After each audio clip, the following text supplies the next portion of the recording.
on just a glorious May 7th evening. Temperatures in the low 60s, and the fans continue to support the hometown team that has gone through a whole bunch early this season.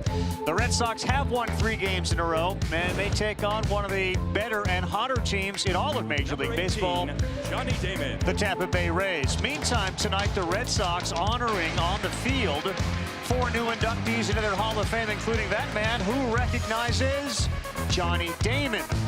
He is one of 4. John Lester also here. Mike Timlin, Bill Miller also out on the field. There is Mike Timlin, who's got a couple of World Series with the Red Sox in 04 and 07. As we welcome you inside our booth here alongside Eduardo Perez, another Boston legend, soon, I assume, to be inducted into the Red Sox Hall of Fame. And well, just when you thought you were out, we dragged you right back in. We are starting with some heavy stuff. Grandpa David Rossi back here. Delighted to have you back, Good buddy. to be back, really boys. Yeah, I'm pumped to be back, man. I'm so excited with the team. You know the environment. The environment has been a little toxic here. You lose one of the more popular managers in Alex Cora, who gets booted out of here. They bring in Chad Tracy, and lo and behold, the crowd's got some optimism. They've won 3 games in a row. Yeah, I mean, this is a place where the highs are really high in this market and the lows can be low. And you see with the things that have happened about a week ago and the Alex Cora firing and taking over Chad Tracy. But they have kind of turned the tides a little bit, coming off a 3-game winning streak. They're going to have to rely on some pitching and defense. They got to get some guys healthy. Roman Anthony just hit the IL. Yep. They got to get Crochet back. Good sign with Sonny Gray pitching well yesterday. But we need to give him some time. Time will tell. There's a lot of talent here, but it's going to start with pitching and defense. Chad Tracy knows a lot of these guys. He was, of course, with the AAA team, and then he gets bumped up here. And so far, 6-4 in their first 10. Eddie, you don't worry about 6-4 the way the Rays are playing. They're like 22-7 their last 29 games. They're pitching out of their minds. They've pitched well, and they've given their offense an opportunity to win ball games. When you can limit teams to just 3 runs in that span, you're doing things right. And Kevin Cash is loving it. But I'll tell you what, offensively, they got a superstar in the making at third base, and his name's Junior Caminero. And I had the privilege of being able to ask him a lot of questions, and then the one thing that he did was answer them so well, so eloquently, and ready for the moment. And he did it all in English. It's pretty cool. Ladies and gentlemen, here's Junior Caminero. You and I had a conversation the day you were going to join the team, the Dominican Republic team, World Baseball Classic, and all of a sudden, one of your heroes gives you number 13. Nelson Cruz called me and said, you know what, I gotta be surprised for you. I said, Tommy. And they told me, hey, Manny, I said, they didn't give me number 13 for you. I said, no way, really. And yeah, look, the video, you know, and this is my favorite moment in the Classic when they give me the number 13. You know, Manny is a real person. Manny is unbelievable. It's amazing. That means a lot. How much have you learned from Albert Pujols? Play 100% every day and just have fun. You know, my swing is playing. My swing is really playing. I follow him because Pujol not hit a homer like this. Pujol hit a homer like swing, playing, really playing. And sometimes I got a 2-minute ground ball. You know, 2-minute ground the ball. But when people really started saying, wait, who's this Caminero kid? All of a sudden, there's this video here, straightaway center field, in the Dominican Republic, Game 7. Oh, wow. You win it. Bobby, do you remember running the bases at all? I don't remember nothing. I'm blacked out. No shame. In that moment, 9 innings, play 7, finally, you know. It's what dreams are made of. Oh my God, the dream. When I hit that homer, I say, I did it. You know, it's championship, and that moment I black out. His swing is what dreams are made of. And you got a chance to see him and the rest of the Rays as the Red Sox try to recharge the battery. It's an American League East Flash, Tampa Bay and Boston. First pitch is coming up to the studio on the other side.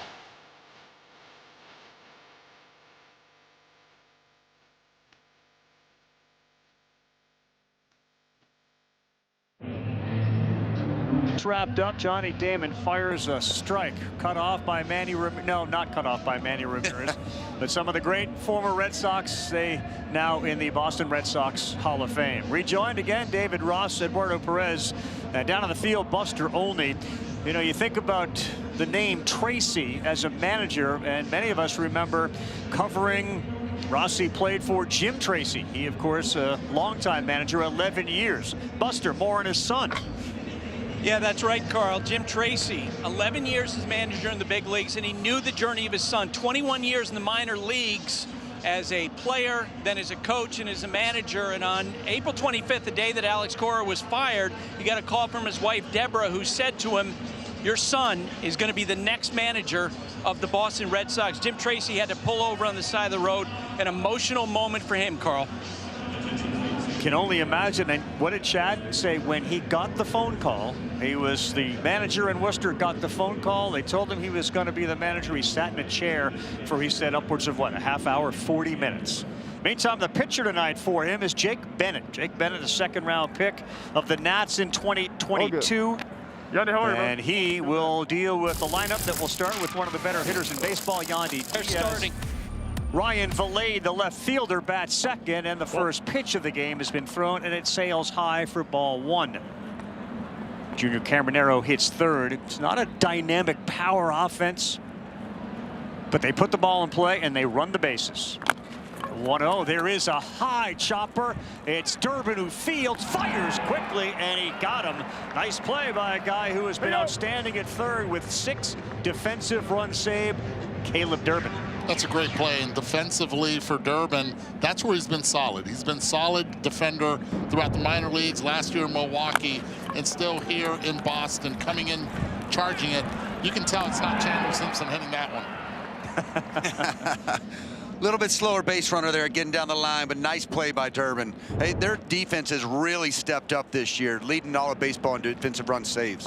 Left fielder is Ryan Valade. This is the guy's nickname is the Big Rig, and when you stand next to him, especially when you're my height, he is the Big Rig. On a play. Valade's in exclusively for left-handed pitching. Absolutely crushes left-handed pitching. OPS will tell the story between righty and lefty, over a 400-point difference. And the next one is also on a play. When you see those first 2 swings a little bit late there for Valade, Bennett really's got elite extension on the mound. Ball really gets on you. They love his fastball, talking to Breslow and Andrew Bailey. Pitching coach Andrew Bailey ahead 1-2. Here is Bennett, a strike thrower, and another one that is fouled off. So Bennett was drafted, I said, in the second round of 2022, the 45th overall, ahead of Roman Anthony, who went on the IL here today for Boston. Chandler Simpson, who we've already brought up, he went 70th. And the Miz, Jacob Mizorowski. He went ahead of all of those guys. The 1-2. Oh, missed outside. And it's 2-2. So Durbin is at third. Trevor Story is your shortstop. Marcelo Meyer is at second. Wilson Contreras plays first. In the outfield with no Anthony, it's Duran Rafaela. Oh. And then in right field, Wilyer Abreu. Behind the plate tonight is Connor Wong.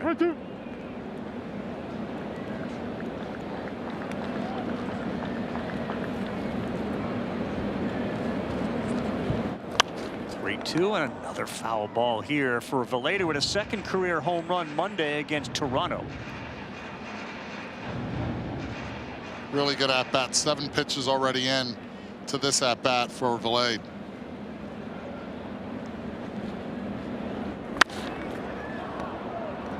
This is a nice night to be in the stands, so especially with Valade, you got a chance to get some souvenirs, man. I mean, this is a whole slew of foul balls. With this whole team, you're talking about contact. This is exactly what they do. They don't punch out. They're going to put the ball in play. They're going to give you good at bats up and down the lineup.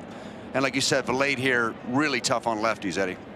3-2 again from Bennett. Delivers on a hop. Story had it. He was about to go into a jump throw, and it came out of his glove, and he couldn't get it in his hand, and that may be a hit for Ryan Valade. And what an at-bat. Then he puts one in play, and good things happen. Out in front of the changeup there, almost a spectacular play by Trevor Story. You see there with him shaking his head, he knew he had him. Out in front of the changeup, 3-2, a little bit late. Look at this play.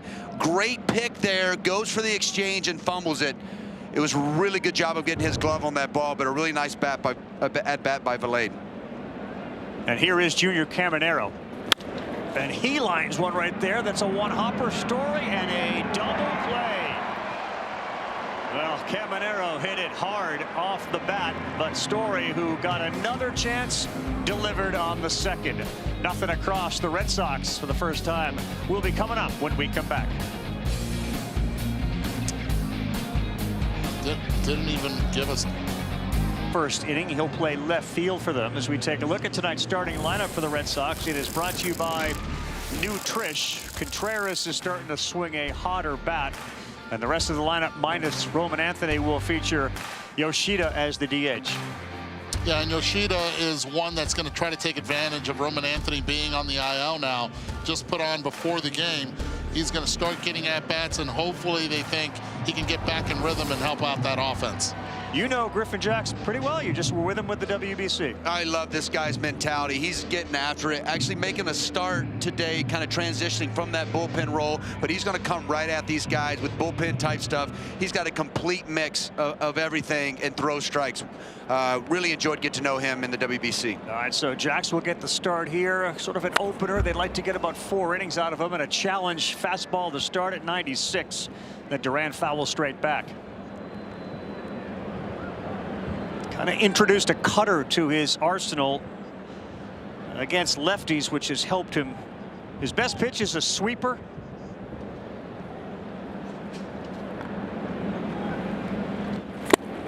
Oh, and 2. And that's what he needs to do. He needs to be able to get ahead on counts so then he can get chases with his off-speed stuff. Yep. If there's a pitcher that knows how to pitch well off the strike zone and get swings and misses, it's Griffin Jackson. Well, you talked a lot about tunneling all the time, Eddie, and this is that guy. He's going to get ahead of you, coming right at you, making sure you're ready, and he's going to finish you with the secondary pitches.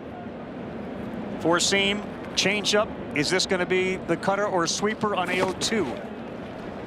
It's going to be the bounce ball. 1 and 2. Set the infield and the outfield with Caminero at third, Taylor Walls at short, Ben Williamson's at second, Jonathan Aranda is at first, Nick Fortes behind home. Valade is out there in left. Cedric Mullen gets the start in center tonight, and Johnny DeLuca is in right. As Jax delivers, Durant fouls it off. There was that sweeper. Guys, I mean, you see it already. He's coming at you with the fastball, mixing the changeup, secondary pitch, curveball for chase, sweeper. Could bring a cutter here, 2-seamer. I mean, he's got the complete mix, and he's emptying the tank right here already in the first batter. 2 called, strike 3. Durant thought about sort of tapping, but he didn't. I love this because it happens quick, and you're the perfect person here, Rossi, for this. This is the first inning. Durant knows it wasn't a strike, but organizations are different. They're like, should I challenge? Should I not? Should I use it? Should I not here? And decides not to challenge this changeup that was perfectly framed behind the plate. Well, you see, there's so much value in the catching that I didn't know that the ABS would create. These guys can really change a game with their receiving. Well, but I love the deke. I love the guys that know that they should challenge and still don't because the situation doesn't call for it. 2 challenges again with the ABS system. If you are correct, you retain it. If not, you lose it. Then Durant thought about it as Wilson Contreras sees one called a strike at 96.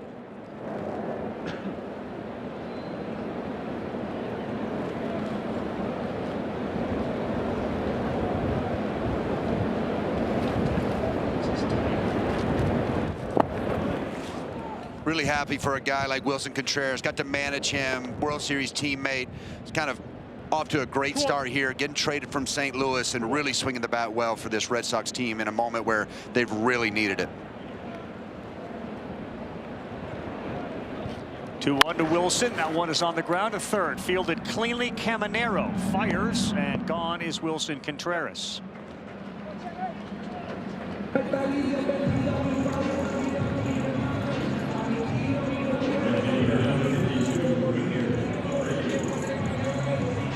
Happy to have Mike Petriello along with us tonight. Those of you that watch StatCast the last couple of years, he is terrific as an analyst on that. And he will join us throughout. He will have a little more on the ABS system, how it's being used, its effectiveness. This one is sent towards left field. Villet takes a few steps back, and on the track he is there to take a one-pitch fly out from Wilyer Abreu into his glove. 0-0 after 1.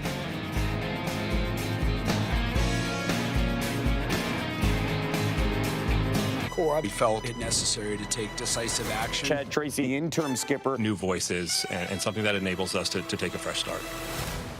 This was a coup d'etat. Those are some of the best coaches in the world. The business side of the game sometimes is ruthless. We're 27 games into a season with 135 more to go. Not all is lost right now. They've just dug themselves a big hole. Many voices of ESPN's Major League Baseball coverage. The last one, Jeff Passan, they've dug themselves a deep hole. Yeah, their record certainly has, but if you look at wild card and the Toronto Blue Jays, they actually have the same record as the Blue Jays at 16-21. And so you introduce Chad Tracy to the world. He is a longtime baseball lifer, but clearly an uncomfortable situation for him to come into for this fan base who, for the most part, really enjoyed Alex Cora. He is amongst the most respected managers in the game. You know, I'd love to hear your thoughts on just how you handled it, what your impressions were of the situation, Rossi. Yeah, well, I think it's at the end of the day, it just stinks for everybody. You know, you don't want any of that to happen, and losing creates that, especially in these kind of environments. Alex is a proven winner, a World Series champion manager, done a lot of winning in this environment here in a really tough division, year in and year out, and you know, it just stinks for all parties because nobody wants to make that decision. You go into spring training expecting to compete for a world championship, and you get off to a slow start. Something like that happens. I think it gets everybody by surprise. Is there a right time for something like that, Eddie? That's where I thought I was surprised, because it was really early, especially for a team that last year went through a lot of adversity when it comes to injuries, and they made the postseason. And Alex Cora probably managed the best that he had in his entire career. That's saying a lot. 2-2 on the way to Aranda. He beats one into the ground. Meyer. He picks it up. Carry on, Eddie. And when you fire a manager like Alex Cora this early in a season, it wasn't just about wins and losses. No. There had to be more. And I think they said enough early on. And, you know, now they've made their peace, and they've got Chad Tracy, who most likely Craig Breslow was feeling comfortable with, coming in now. Ball one to John DeLuca. The man you just saw, Breslow, and Sam Kennedy, who's the team president, clearly in that press conference, which was located in Baltimore. As you can see the Orioles stuff behind him. It's his team. It was his decision. Bold was one of the words that were used to describe the move. Seismic. The one thing I understand is that nobody knows what's going on sitting in that seat except for those two gentlemen. You know, Alex and Brez. Those guys know the root of the problem, or the lack of whatever they could get done as a team, because that's what you are with your general manager and the manager. They're a unit together. You have to be able to work together. That being said, it wasn't just Alex Cora. Good point. It was not only 5 coaches, because Veritek is another that was let go from the Major League coaching staff, reassigned. And that's up to him now, a veteran of 30+ years already with the Red Sox. World Series ring, of course, for Cora in 2018. I thought it was really interesting to hear the reaction that Tracy had, because he was close with every one of those people. I mean, close with them. So as he acknowledged, like, this is a spectrum of emotions I'm going through. I'm kind of excited about the opportunity because it's a major league job, and yet I'm getting it because my guys were let go. Off and running. Wong's throw down to second is not in time, and it's off the glove of Meyer. A stolen base for DeLuca. He's got 5 after the walk, and this is Rays baseball. How many times are you going to say that? Off and running. Here we go. And this is what Kevin Cash knows that the bottom of the order can do. They beat you with their legs. If you're going to give them a free pass, they're going to put the pressure on the defense. He had that base stolen. Johnny DeLuca in there, so Ben Williamson's got a runner in scoring position with one out here in the second.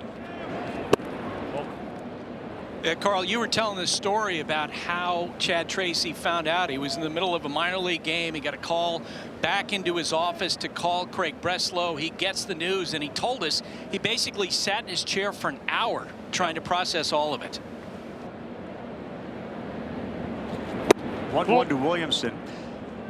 You know, and you guys can answer this question. So you're Tracy. You're brought in here by Breslow. There's an interim tag on your manager position. You want to acquiesce to the wishes of the front office, and yet you want to establish who you are with some decisions. How do you strike a balance? Well, I think first of all, you got to he's got his foot in the door, and you got to kind of assess the situation. How do I continue to build a relationship with the front office, the guys here that you haven't worked with, and that daily communication with the general manager, and also new coaches that you're getting to know, and the reestablishing the relationships with the players. Some he knows well. Williamson, and that one's by Meyer into right field. Abreu's got a good arm. He's up with it. Here's your throw home. Cut off. It was up the line. And that's an RBI for Ben Williamson. The stolen base from DeLuca pays off. 1-0 Rays. Eddie, everything away in this at bat, and he does a really nice job of taking what the pitcher's giving him, driving the ball the other way to drive in a run, staying up the middle. This is that contact we talk about with the Rays, and them continue to play small ball, steal a base, drive a runner in. How about the 1-1? He throws a changeup, he misses. Now it's a hitter's count. Hitter can be more aggressive, becomes predictable. The 1-1 count is huge in any league, especially in the big leagues. And to be able to drive the ball that way and get on the board first, putting the pressure on Bennett right away. Stolen base, DeLuca off a lefty, and now you can see Williamson out there trying to get inside the head of Jake Bennett. That ball ripped, and that's over the head of Durbin, and it goes all the way to the wall. Heading to third, Williamson breaks on, now taking advantage of a throw that was offline. Good job by Nick Fortes. He is in at second and heads up base running by these Rays. Well, Nick Fortes, flat swing. We talked about Cabaneros. Fortes is even flatter than Cabaneros, and because of the speed of the Rays, he has to slide step, and he's not able to get anything really behind this ball in the location. And Fortes just beating him to that pitch up. Guys that have flat swings, they're really good high ball, fastball hitters. In this case, a little wrinkle to it, able to get to it and keep it fair. Well, you said it, Bennett falling behind here in this second inning a little more than he was starting with ball one. Jared Durant plays this ball great off the wall, needs to make a more consistent throw. He had a little bit of time. He knows this ballpark and knows he had a shot at second base, just a throw offline that didn't benefit the Red Sox. Cedric Mullins, he bats eighth as we take one more look at tonight's starting lineup of the Rays. That is brought to you by Nutrish. So it is Mullins followed by Walls back to the top. That flat swing, which again Mike Petriello will join us to talk about, it doesn't produce a lot of launch angle, which means it doesn't produce a lot of homers.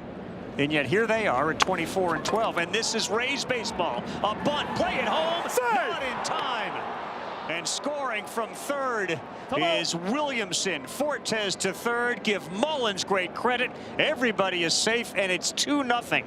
Man, they put the pressure on the guys on the field. This is what they do. On us. This is what they do.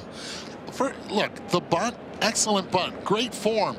Contreras' play, phenomenal. This is why he's been playing really good defense. He's in, and even with the infield in, you cannot beat speed, and that's exactly what Ben Williamson, great secondary down the line, and being able to dive to the outside part of the plate.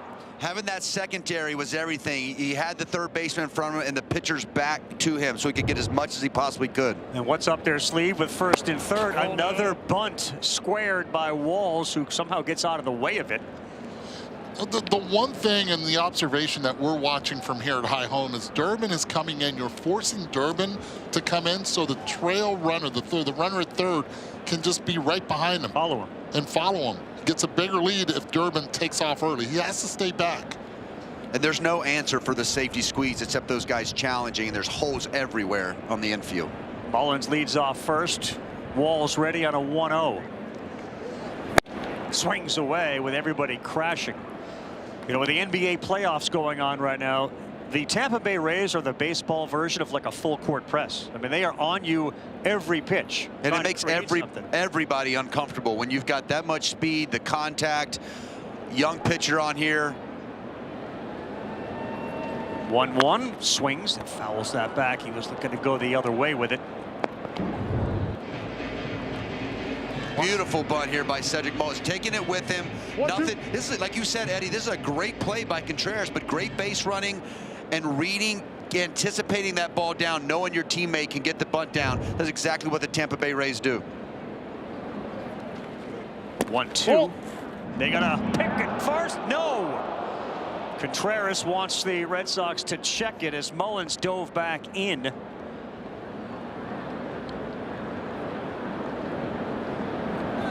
And that means carry on. We're not going to look at it. Yep, the flow knows right there. He said no, Jose Flores, but a really quick snap. Nice footwork by Wong. A little fake false break by Mullins there. Just does get back. 2-2 again. Pressure on. Tampa Bay leading 2-0. He goes. This one's out of play, and back to first will come Mullins. Well, you know, when Alex Cora, one of his traits was to take advantage of the other team, and he would run often. He would put pressure on a defense, and it is quite clear with a team that doesn't mash the baseball over the wall, this is the 2026 Rays, and it's gotten them off to a phenomenal start. And we have seen a lot of it early in this game. The 2-2. It's another foul ball. Boy, this is the formula. Well, we were talking to Kevin Cash earlier, and I just was talking about my time I got to manage. When you have contact base and speed on your team, it makes it fun to manage. You can do a lot of things from that managerial seat that you can't do with just a slug type team. Fortes, the runner at third. His heads-up base running got him to second. Mullins goes. That is a ball, and Mullins will be safe at second with a second stolen base of the inning. Yeah, Wong decided not to throw that. It was, the sign was throw through because Marcelo Meyer went to second base on the stolen base. Forces now the infield to play in. The 3-2. And that missed, and the bases are loaded. That's a great at-bat from a 9-hole hitter. To be able to lay off that off-speed pitch. It's been fastball, curveballs, and changeups in that Walls at-bat after having shown a bunt early on in the at-bat. I feel like that's one of the tougher things to do is have a good at-bat after you had a chance to get a bunt down and don't. Big opportunity for Yandy Diaz. And that first pitch just misses up. This fits right into and plays right into Yandy Diaz. Runners in scoring position. Yandy loves to hit the ball to the middle the other way. They're trying to play for the double play. He's going to try to go the other way to try to not hit that rollover. Bennett again, swing and a miss at 93. So you talk about pressure and the number of foul balls. The first time through the order, they had 11 foul balls. Kept the ball in play and delivered 2. The next one, Diaz, that's out of play. It looks like he was sitting changeup right there. His little charty on He took that ball pretty much out of Connor Wong's mitt. Great numbers for Yandy at Fenway, a .317 career batting average, and he is 2 hits shy of 1,000 in his career. And he hits one to center field. That sends Rafaela back, still drifting back. Took him all the way to the track. Fortes will score from third. And hustling into second base is Walls. Second and third, 3-0. When you have speed, Eddie, I mean, this is what you do. Everybody tagged up, knew that was deep enough. Now a base hit gets them 2 more. They're constantly putting pressure on you. You can't breathe as a pitcher, especially a young pitcher here.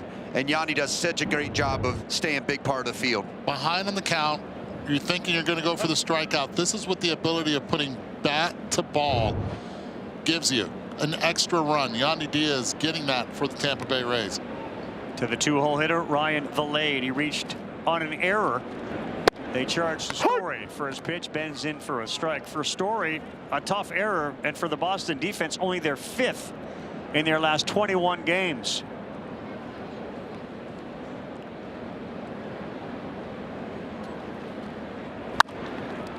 Popped up on the infield. Meyer drifting back, the wind blowing it back, and ooh, he nearly didn't come up with that. It's a Billy Joel type offense, man. There's a lot of pressure being applied by the Rays. Even on balls they put in the air. Pressure. Don't panic.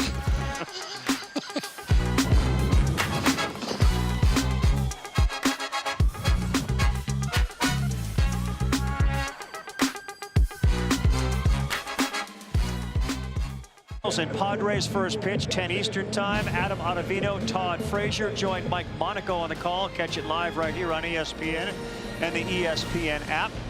Michael King gets the start for the Padres against St. Louis.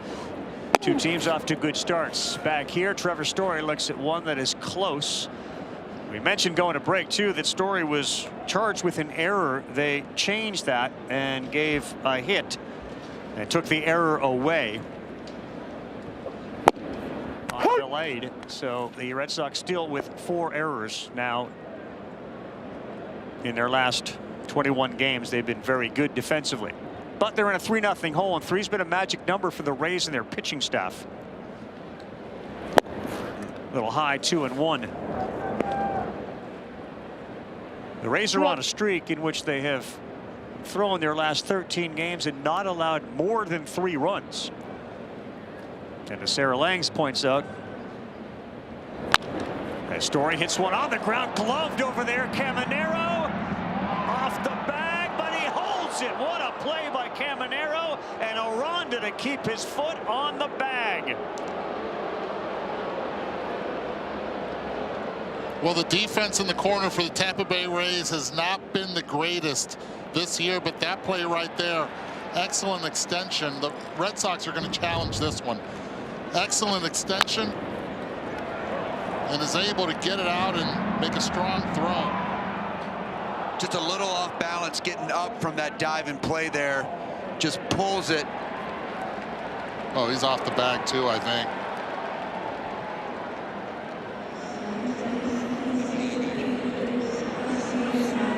Heck of a pick there by Aranda. Yeah, he's safe. His foot down before that ball gets into the glove.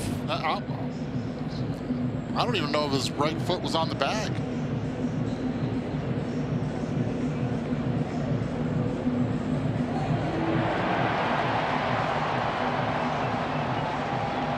You look at the bottom right, at the center, that foot doesn't even look like it's on the bag.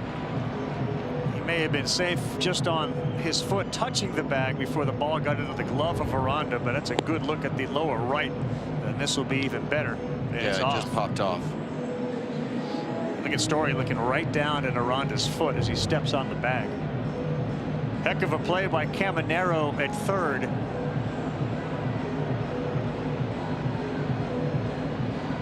That's one thing that Trevor Story has always had, is his speed, getting down the line. Great effort by Caminero to no avail. Great swing by Story too on that 2-seamer in, rocket down the line.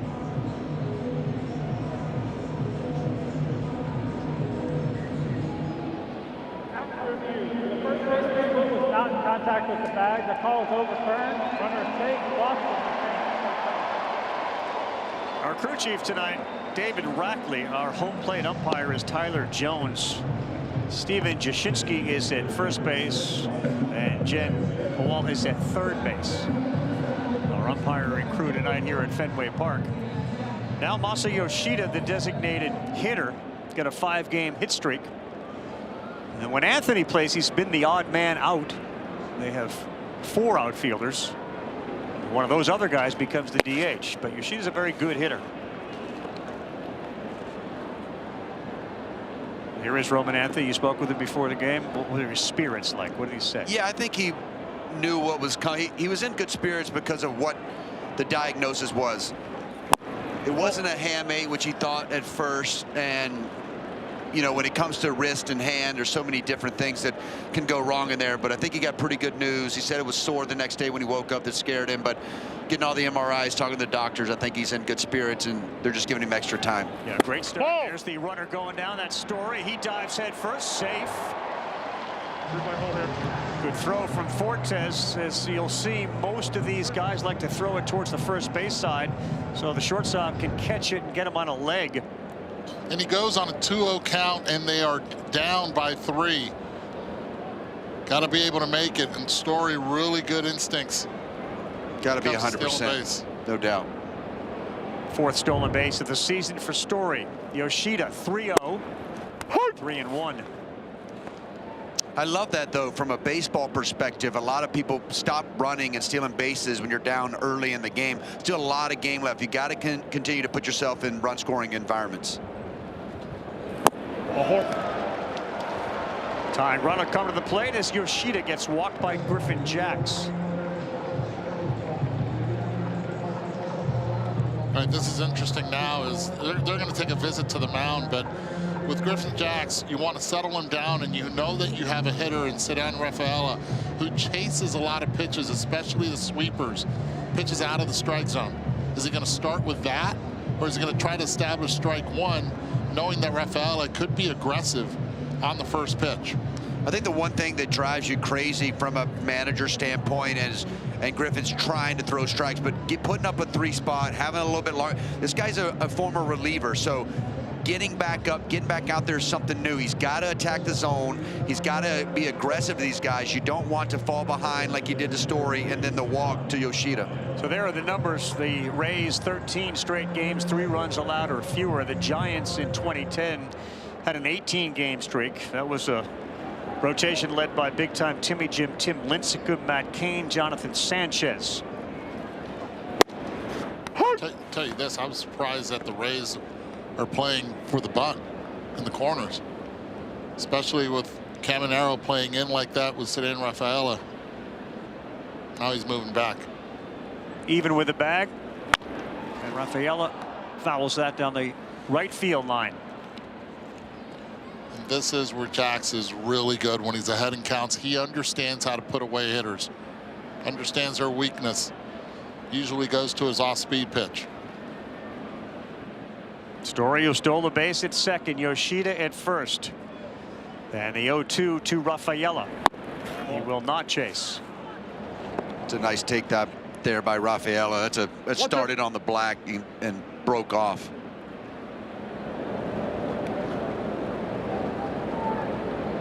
And about 60 to 65 pitches ideally they'd like to see Jacks throw. And here's the next one. Fastball, foul down the third base line. Appreciate it. Ceddanne with 2 homers on the season. Fleet-footed with stolen base capabilities, and one goes to the gap. He can motor around the bases. In fact, he could catch Yoshida probably if he went to the gap.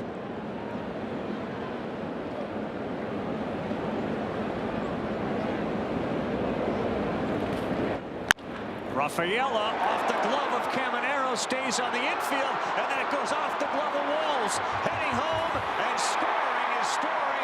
It's a base running by the Red Sox shortstop. It's 3-1.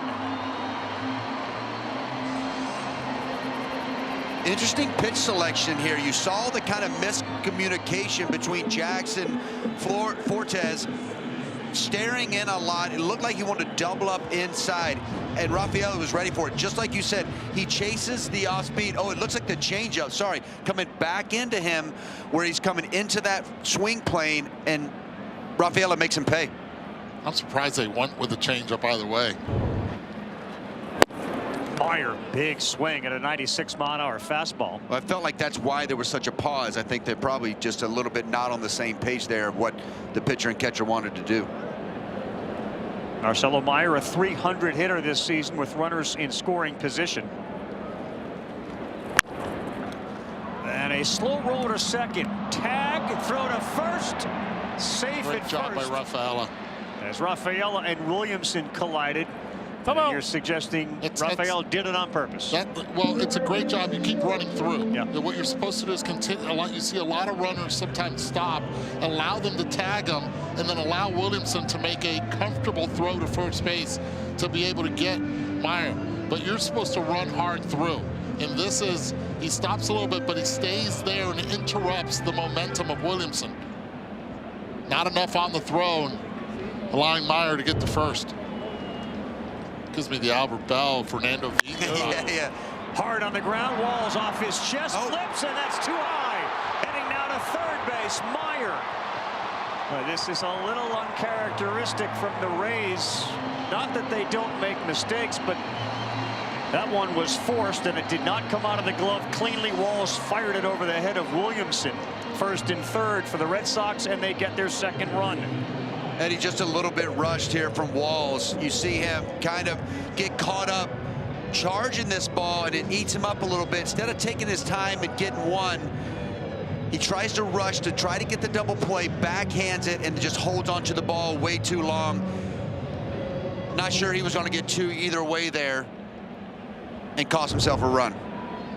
Which brings us to Caleb Durbin, who, of course, the third baseman for the Red Sox, swings there at a curveball, 0-1. The ball hasn't left the infield yet, has it, this inning? No.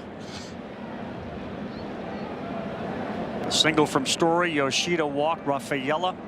Single, a fielder's choice in an E6 on the last one. Yep. Durbin, a sword. It's 0-2. It also doesn't feel like there's been soft contact either. A lot of balls hit hard.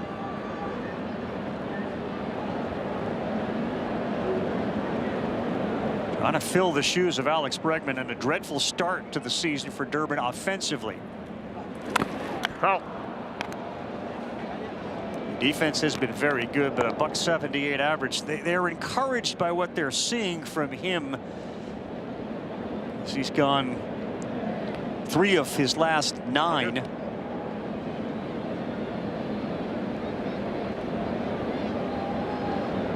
He had 11 home runs last year, 1 so far this season.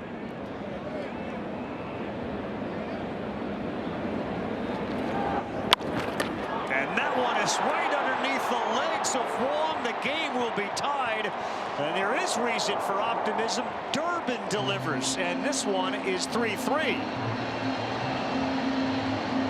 On the 22nd pitch of this inning for Jax, Durbin able to go the other way nicely with 2 strikes. This time allows the ball to get deep, trusting his hands. Not only driving one in, but continuing the line here for the Red Sox, taking advantage of the mistakes. Look at Connor Wong, catcher being agile. Look at that. Love to see some catchers with some athleticism. Strike one. Wait a second. I don't know what that feels like. I know, but I don't know what that feels like, so it's nice. I get excited when catchers are agile. So you're saying, what's the chances that ball actually make contact with David Ross's legs? Square in the shin. 1,000%. I might not get that big enough lead.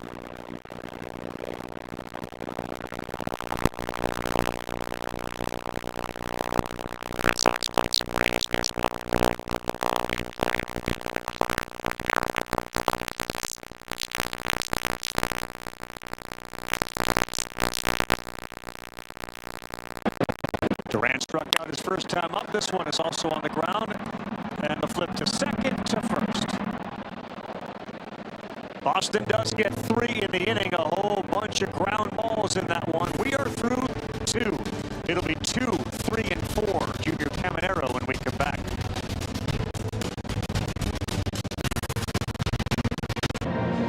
Back here, Junior Caminero steps up. We want to bring back Mike Petriello, our ESPN MLB analyst, StatCast guy. You know, the approach for Caminero and many of these Rays, as we discussed during our meeting before the game, flat swings. What impact, what effect does that have? Yeah, this is something that scouts have been looking at forever, right? Is it a flat swing? Is it an uppercut swing? And over the last couple of years, StatCast has been able to measure this.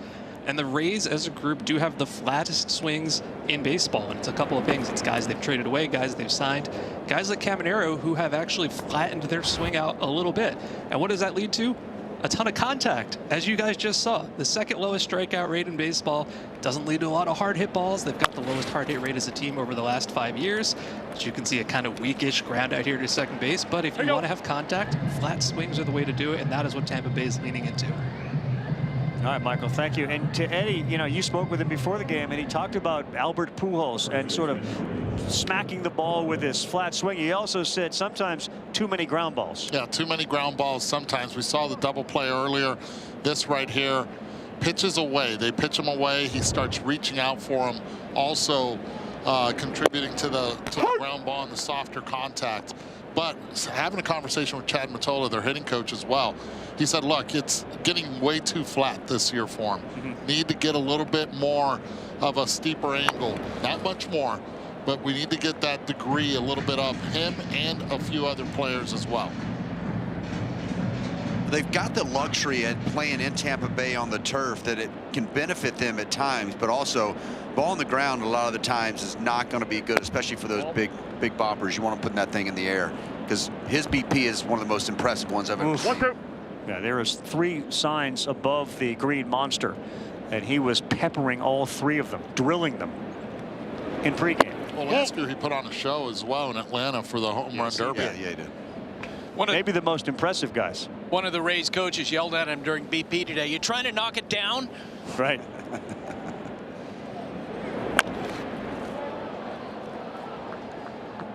Well, to your point, a guy like that, like Aaron Judge, the home run hitters, you tend to want to have a little bit of an upswing. Well, you do, but at the same time, he is elite because the bat speed is also elite. He's #1 when it comes to bat speed, faster than Giancarlo Stanton, which is saying a lot. So you want that bat path to be in the zone a longer time with that elite bat speed. If not, you're going to get a lot of swing and miss.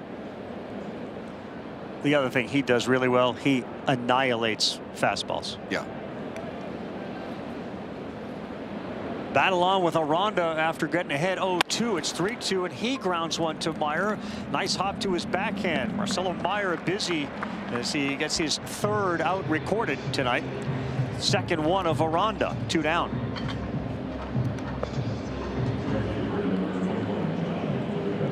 But now you get into the part of the order where in the 2nd inning they went crazy with DeLuca.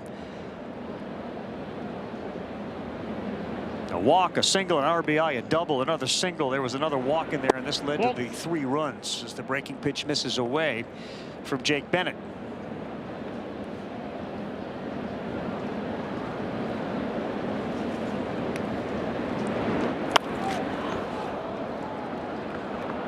Straight back, it's 0-2. Studio's got an update.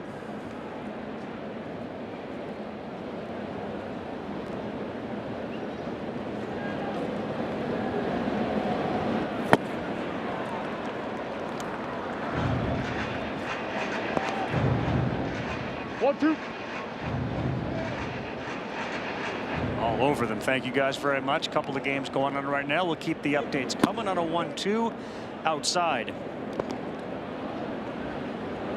Jake Bennett in 5 starts in Worcester, 2-1 with an 0.86 ERA and a strikeout machine.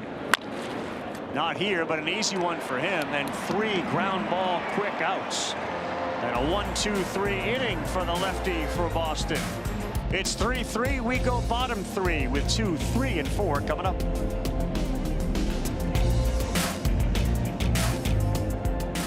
In the East at Fenway Park, ESPN Baseball presented by Liberty Mutual. Bundle and save on your car and home insurance. Liberty bibbity all around. David Ross back with us in our ESPN booth. Eduardo Perez, Buster Olney, Mike Petriello.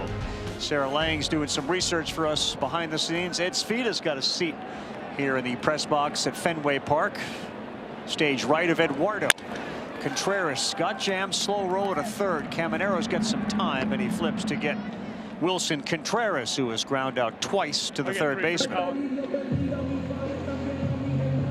There's one down in the third. You know, Buster brought up when you lose players like Bregman, who assumes the leadership role, and a lot of people, Rossi, and we can bring Buster in too, think Contreras is that guy. You know him. Is he that guy? I don't think he's that guy. I've played with him, and I hadn't played with him in a long time. He's definitely matured. It's like nice to see him here having some success, like I talked about earlier. But I think, you know, a guy like Alex Bregman and his reputation, and I didn't play with Alex, but his reputation in the game is true leadership, and I know a lot of these guys here loved him. Somebody's got to take on that role, and, you know, I think Wilson likes to lead with his numbers and try to put up, and he's done a nice job of transitioning, which I think is really hard from catching to playing first base. And, you know, he's got enough on his plate in a new environment. But I know this, when Story got hit in the back, Contreras was the first one out on the field. He led the charge. He's always good for one of those, too. I mean, look, that comes with being a really good teammate. And the one thing I can say, it doesn't necessarily have to be a superstar player. They had Ref Snyder here as well last year. He ends up going to Seattle, where he also was an impact in that clubhouse, especially with younger players. I think it's going to be interesting.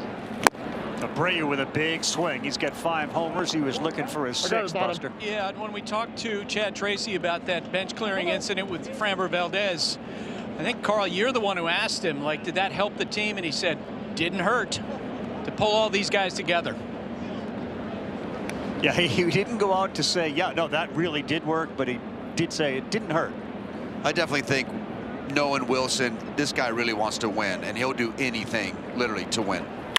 Abreu goes the other way. That's hit hard. This one is off the base of the wall. Fielded beautifully out there by Valade, and as a result, Abreu has to turn. What a job by Valade. Come on. Doesn't play a ton out there, and rarely, if ever, at Fenway. He fielded that beautifully. Yeah, he really did, and he understood it. And a lot of players, when they come here, the first thing they do is work on this play. And I had a conversation a few years back with Jim Rice about, is it better to be a left-handed or right-handed left fielder in this ballpark? And he said, if you know your history, the elite left fielders were all right-handed throwers, and it's because of that play right there. Also, the angle that they could have to make a throw to third and to home as well.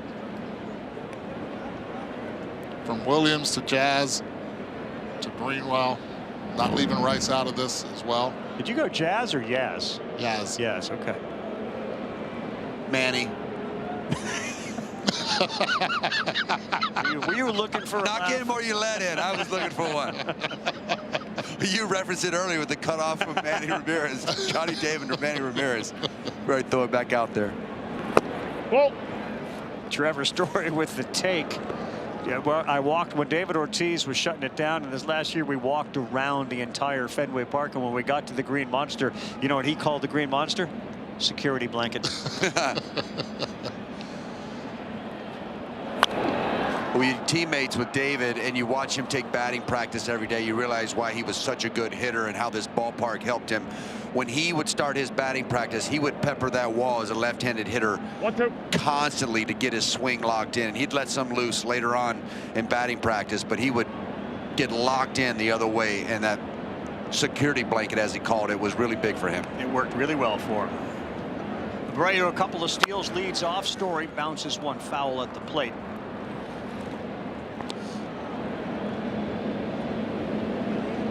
Long-time veteran shortstop now for the Red Sox, off a good year last year. He's, of course, dealt with some injuries, but when healthy, he's the cleanup hitter in this lineup. Yeah, played a lot of games last year, over 150 games, and a lot of people thought maybe he fatigued a little bit because the defense wasn't the same, especially down the stretch. But this year again, started off with a slow bat, but defense has been on. And Williamson, the second baseman, is shaded way towards the center of the infield. There's a ton of room on the right side. Abreu goes. Here's the throw. It's way offline. Williamson makes a nice play. Otherwise, that's headed to Cedric Mullins. Abreu has stolen his third base. He's the running Rays and the running Red Sox tonight. It's a really nice jump by Abreu there, picking the right pitch to go on. Breaking ball here from Jax. Great jump, tough one to throw on. Got to stay back and just doesn't be able to get that ball out in front. You see here, just toughest one to throw on is that backhand for the catcher as your body's coming out and you see he's not able to get square. That ball sails on him a little bit. Story, foul tips it into the mitt. He's gone. There's 2 away. Hi, I'm Bobby Witt Jr., ambassador for MLB's Play Ball. It's a fun way for kids of all skill levels to learn the game. Visit playball.org to register for an event near you.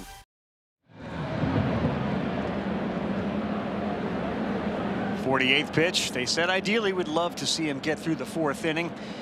As Masa Yoshida steps in, he swings, hits it on the ground to second, fielded smoothly by Williamson over to first for the out. Abreu, who had the single, will be stranded at second base. We're a third of the way through here in Fenway in a 3-3 game. Back here at Fenway Park with Red Sox manager Chad Tracy.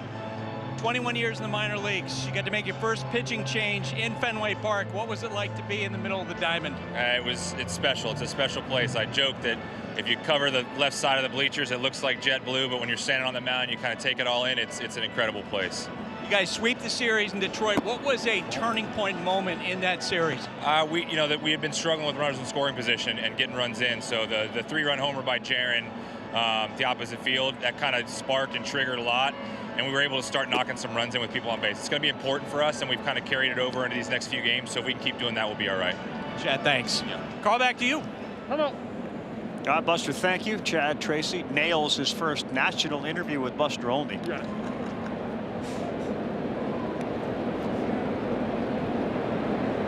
This is Ben Williamson. Single and an RBI his first time up. One of the massive turnarounds so far this season compared to last for the Rays. They don't strike out. Like, they just stopped striking out. It has been a terrific turnaround, but the 254 strikeouts coming in, 29th in baseball. And there's a close pitch there that was taken and called a ball to go 3-1. They don't have a strikeout tonight, or I should say Jake Bennett doesn't have a strikeout tonight. Marcelo Meyer, the busiest man in the ballpark, not named David Ross, who's watching this record spin real fast as he returns to the booth. You all right? You hanging in with us? I'm phenomenal, you buddy. Good? Yeah. Am I talking too much already? No, you're good. No, am I talking too much already? That first inning, we got a lot of these colors here on the scoreboard, and you kind of just uncled it. You gave up on it. Well, I had a lot of action going on. I was like, you guys are talking game, trying to think about pitch sequencing. Got to write down what was going on my sheet here. But Eddie's got me. Eddie's my backup. He's my security blanket. There you go. He's your green monster. He's my green monster.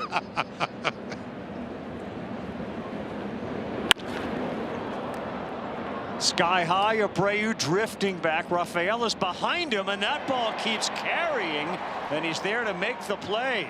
I'll tell you this, the flag is not blowing at all, yet the ball from Yandy Diaz, and that one right there it looks like it's carrying to right center field. I think Rafael had the best beat on this one. He was behind Abreu.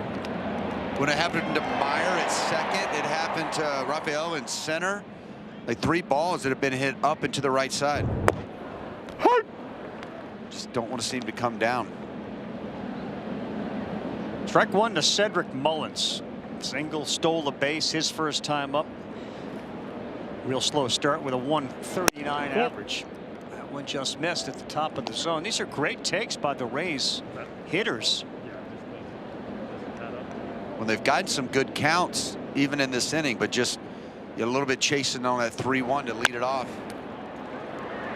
Story is going back. So is Durbin. It's the third baseman Durbin who's there to make the play. Jake Bennett, last 6 up, 6 down. Back-to-back 1-2-3 innings. Abreu had it the whole way, and Bennett knew it.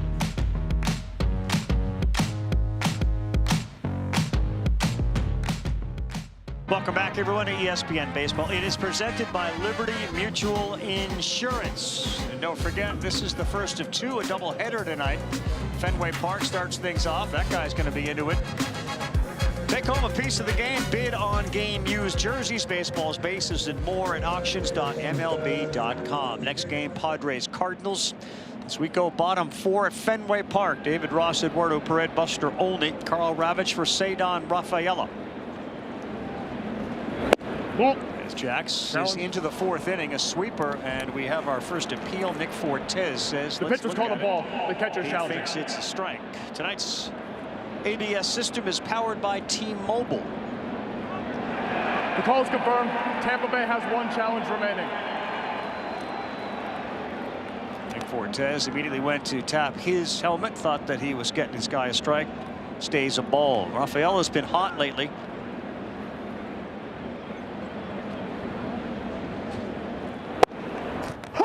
That was one right down the middle he took. I'm surprised that he challenged right there. I am a little bit. You know, as a catcher, you gotta be 100% sure. I feel like, especially or you would know the strikes, and that's why I feel like this new ABS, and this is my first one I've done live, but I love the fact of it gives so much.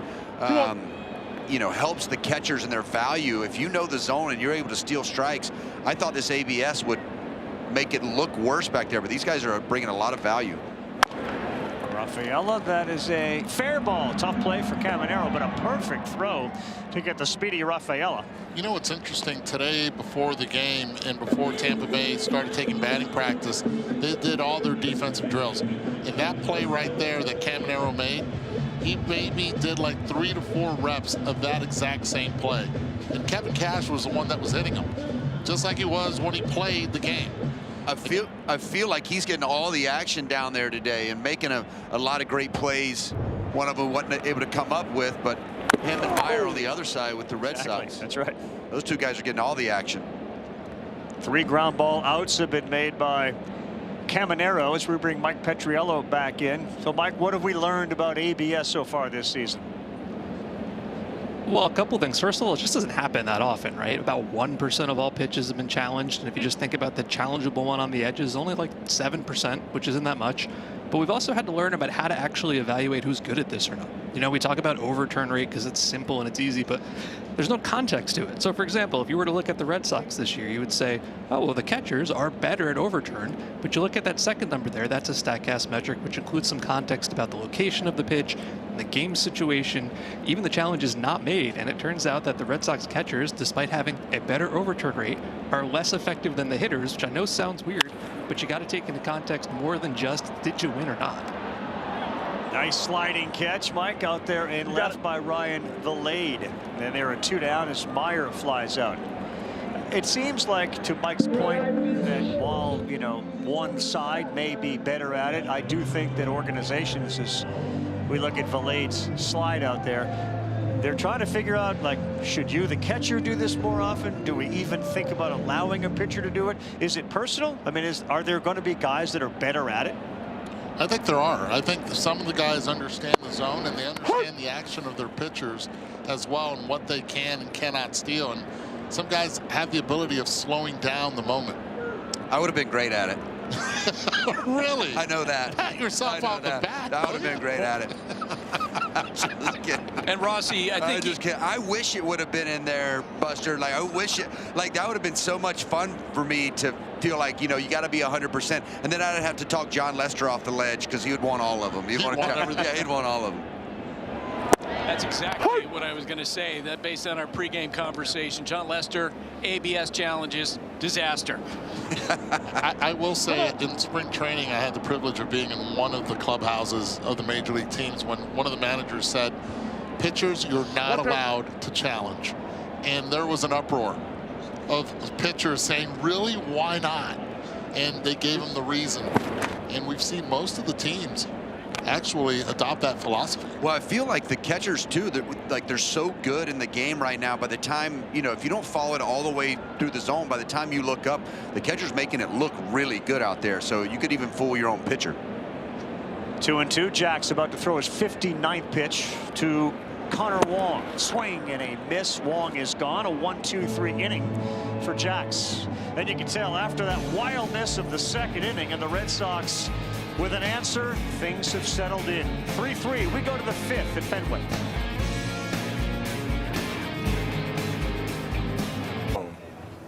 Working really hard every day. I said one word. Oh, strong. Strong. Chandler Simpson. Fast. That was a fast answer. Fast. Kevin Cash.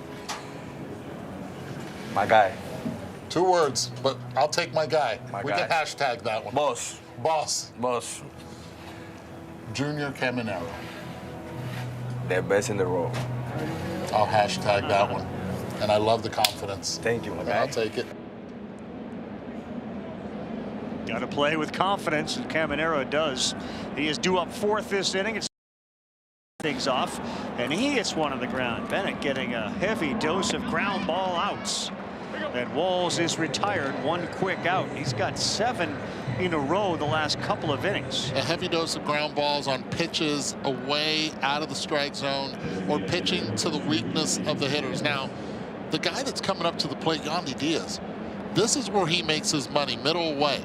He's going to have to change his strategy to be able to get Yandy Diaz out, because away is usually not the answer. That one is a fair ball down the line. It goes off of the wall, ricochets to the left fielder, who fires into the second baseman, Meyer, and that is a 1-pitch single for Yandy Diaz.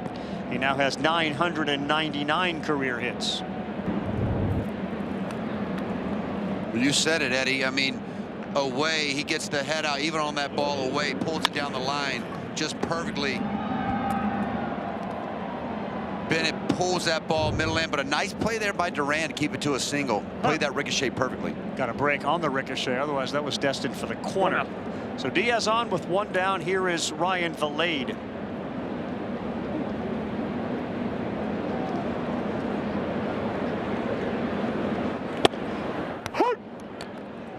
Bennett now getting ahead a little bit more often than he was in that 2nd inning, which was driving Rossi crazy. Not because you're rooting for the Red Sox as a catcher, like, can we get a strike 1? Yeah, I feel like in the 1st inning he really established something. He felt like he nibbled in that 2nd inning, but back to finding his rhythm. Down away, sinker changeup. And this could be 2 on the ground to Meyer to Story, and it is.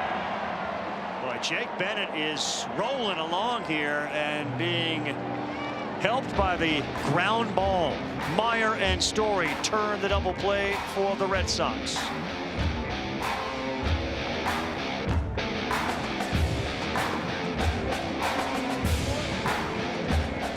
Did his job. And now the big fella out of Harvard University, originally drafted by the Chicago Cubs, a 2-way player. So he went to school just across the river at Harvard. Big stuff from Hunter. He's got an electric arm, fastball, back into the road, back into the bullpen type stuff, but the command's been a little bit inconsistent, but breaking ball creates swing and miss, and the fastball plays. Longest outing, exactly what they wanted to get. Griffin Jacks. Tie game as we start the bottom of the 5th. And Biggie's first one swung on and missed by Caleb Durbin.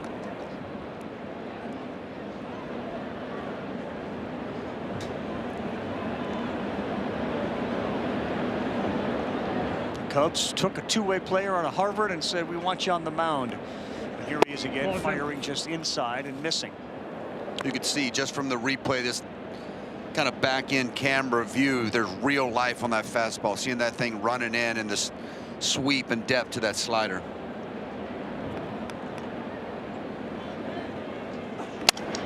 Durbin jam shot, slow one, Walls up with it, fires.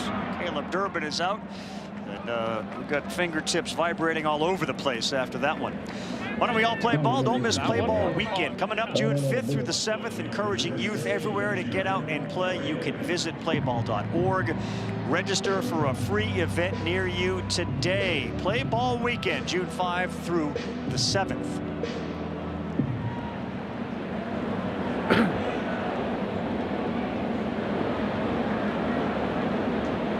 One down. Biggie next gets Jaron Duran. Hit into a 4-6-3 double play his last time up, and that one misses away.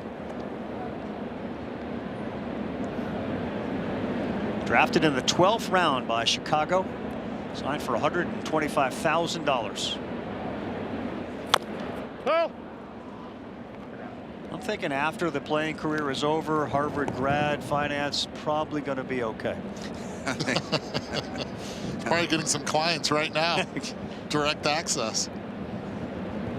It's probably going to be a GM somewhere. Exactly. Right. Our counsel was recognizing the great arm talent that he had, and he is a physically big guy out there on the mound.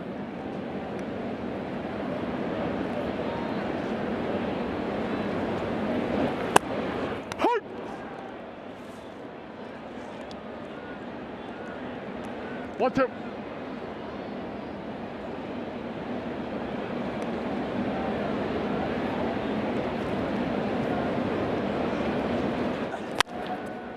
Hard on the ground. Boy, what a good job.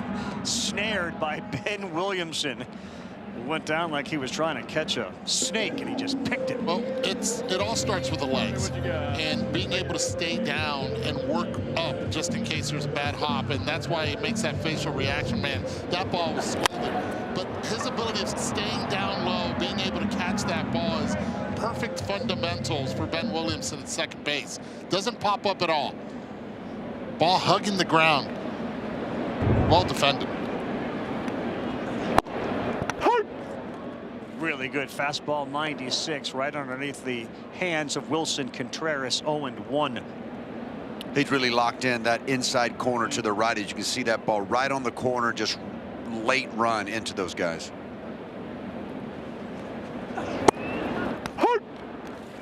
And moving it around too, quadrant to quadrant.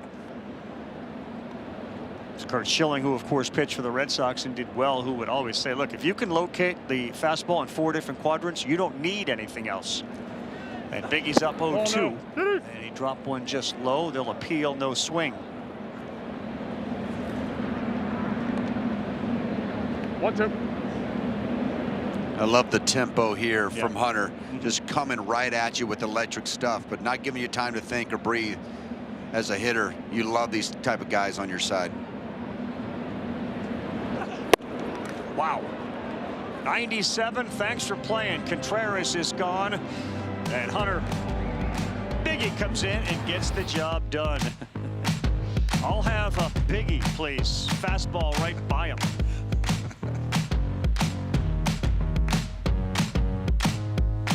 Manager Kevin Cash, we saw in that second inning, you guys are running, you're bunting, you referred to it as chaos. What's it like for you to manage a team like that? Oh man, it's been a lot of fun. I know we're playing really well, but the guys are executing at a high rate. They've really bought into that team approach, and it's nice when we score runs. Saw Chandler Simpson back here, kind of stretching, warming up. What are the odds we see him? What kind of an impact has he had this year? He's had a massive impact, and in all likelihood, he'll find his way in this game here real soon. Kevin, thanks. Carl, back to you. More chaos incoming with Chandler Simpson, and plenty of chaos potentially at the plate with Junior Caminero. 2-0, sixth inning we go. Bennett has got a ton of ground ball outs, and he's behind 3-0 to Caminero in a 3-3 game. Staying away from Junior, knowing his damage comes middle in.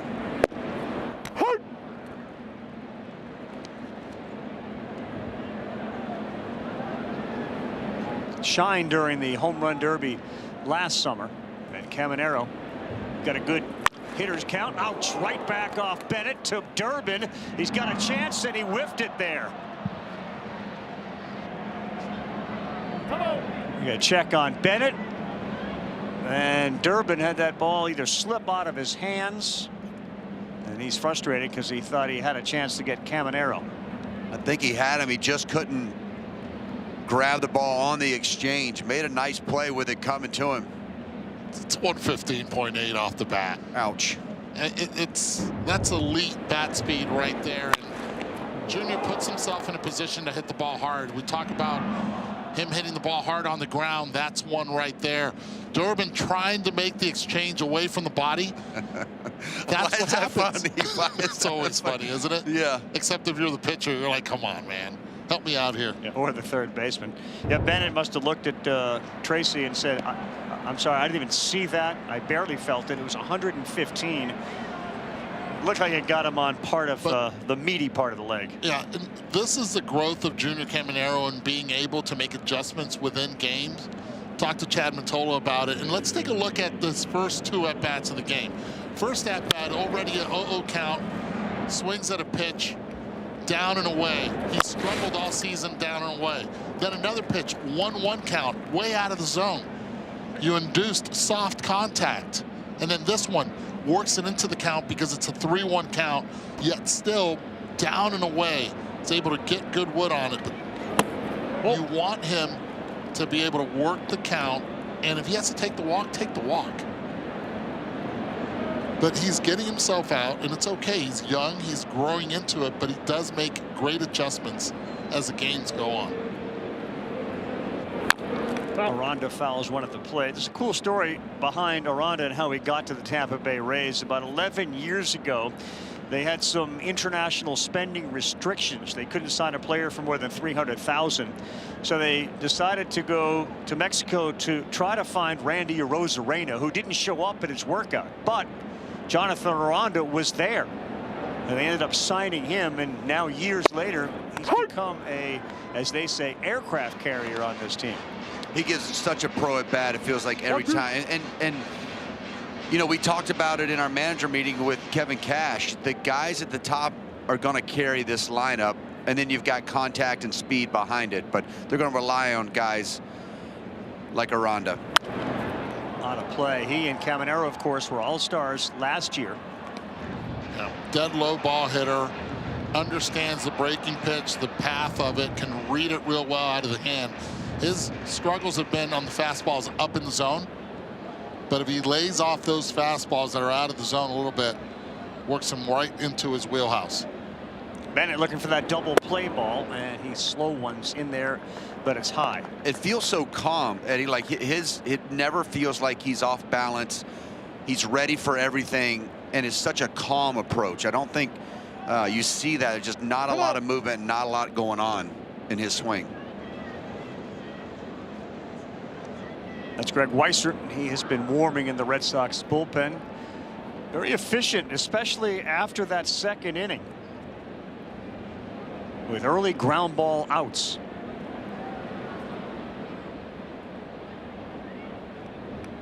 Two-two.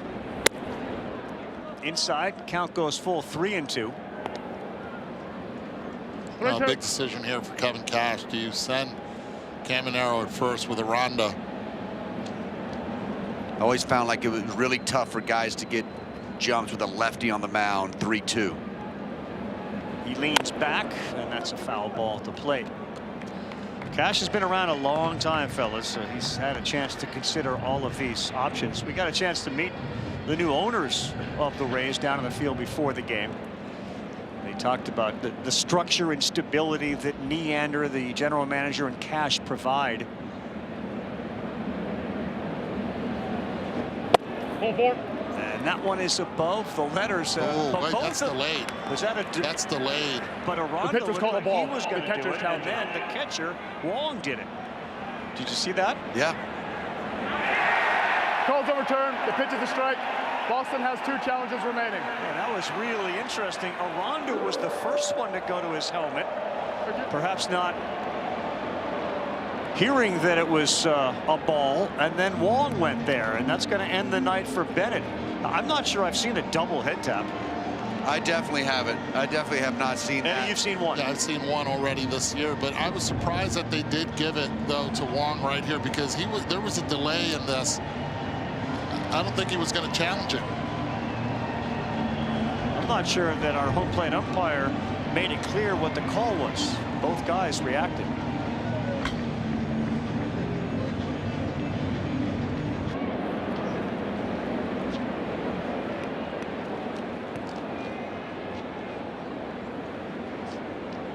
Ready for Greg Weissert, who throws a first pitch, gets the call down on the corner.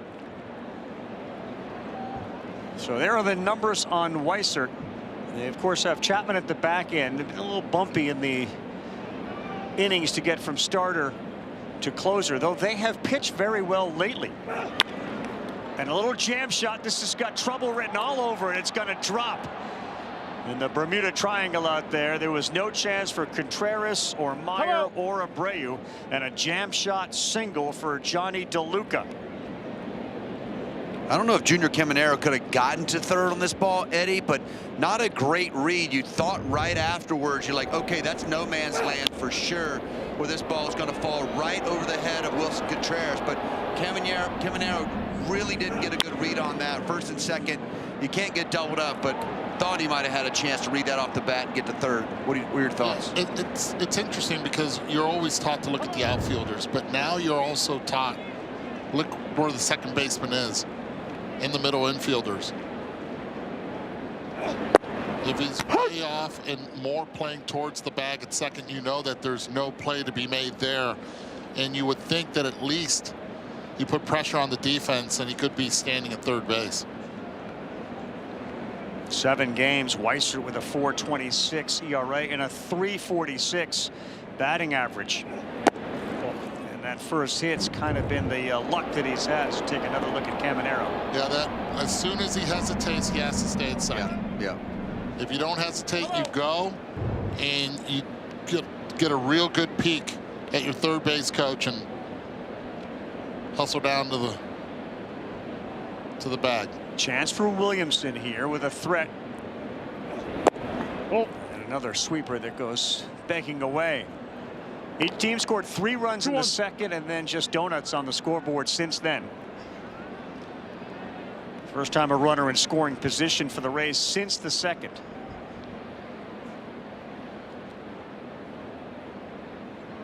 Two-1 to Williamson. That's a good one in there to 2-2. Weiser has that funky delivery, third base side, almost closed off. Look like he's throwing right from behind these right-handed hitters with that breaking stuff and that fastball. Relies heavily on that breaking ball.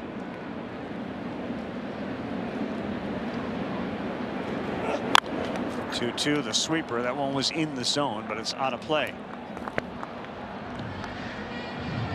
He's been a workhorse on this staff, Weiser.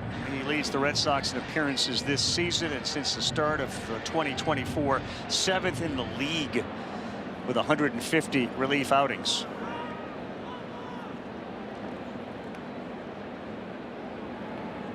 Caminero gets the lead off second. Ooh, that was tight. That's the one that makes it tough to stay in there, right? When you've got a guy, this crossfire here, kind of throwing from behind you. You saw the swing before he bailed out just a little bit. You try to tell yourself, stay in there. The ball's going to be up, out, over. And he throws with your neck. How many times did you yell at a hitter, watch out? All the time. It was like natural instinct. You don't plan to say it, but I would say look out a lot. It just would come out.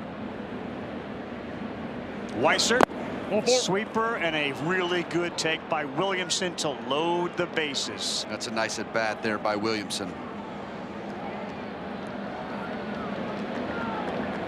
Here comes chaos. You can go now. What an opportunity here, and guy that most people have been waiting for to see with the Rays. His name is Chandler Simpson. Kevin Cash kind of painted this scenario for us. He said when we have an opportunity with runners on, this guy will come up. He creates all sorts of problems for a defense. His bat to ball skills are extraordinary. And the Sox looks like they may be considering a change here, but I think it's he has to pitch 3 hitters. And this is a conversation about. I was going to say it's Bailey who's out there, not. Is Bailey out there? Yeah, not Tracy. Yeah, it's Bailey out there, the pitching coach. And it's also a discussion about the infielders. What do? Durbin making contact, trying to get Wong's attention at third base to let him know I'm coming to you on anything on the ground. Same thing with Contreras. You can't think double play here unless he hits it hard up the middle. It's almost impossible to double him up. He is as fast as anybody in baseball. And we have an object out there. It may be beach ball in center field.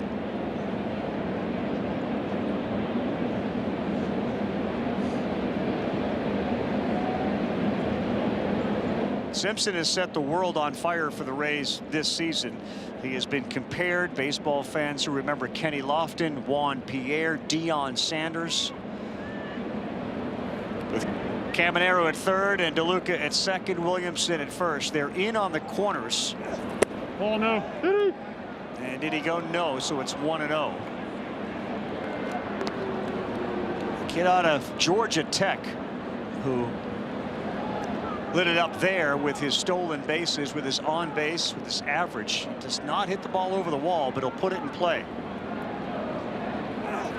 And he does there, up the middle. Chandler Simpson. He has delivered one, play at the plate, two. And he will stay at first. What a weapon off the bench. Simpson delivers by going back up the middle, and it's Tampa Bay 5, Boston 3. Bat-to-ball skill, irreplaceable, and that's the one thing that Tampa Bay Rays are doing well. And with this talent that you can have with that speed of Chandler Simpson to be able to hit the ball up the middle and get an RBI, huge, putting the Rays up top. They brought him up in the right spot, and Simpson, who practices bat-to-ball skills more than anybody, took a high pitch, beat it in the ground, and gave the Rays the lead.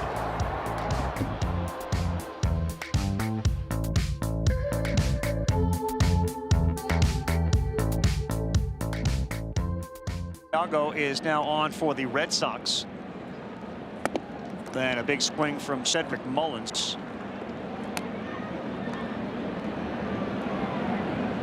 Chandler Simpson has done his job. He's at first base. He's got more infield hits than anybody, and he just banged one up the middle to score 2. Samaniegos delivers, and Mullins is behind 0-2. Carl, when Chandler Simpson was a teenager, he used to look up videos of Tony Gwynn. That was the hitter that he was emulating and trying to focus on contact, putting the ball in play. Well, it's a great skill. It's like the top of the line skill for an offensive player. He is always ready to run. 0-2. Mullins pops this one up. Playable for Wong, who backs in, and they call the infield fly, so everybody will get back to their bases. Mullins retired. Take a look at the swing of Chandler Simpson. In a day and age when you fall in love with slug and there's so much swing and miss, guys like Chandler Simpson are a godsend. You love the contact and the speed and the pressure it puts on everybody on the diamond. The pitcher has to change their mechanics, the contact and the speed. Everybody's in uncomfortable position. What a great spot for Kevin Cash to deploy Chandler Simpson.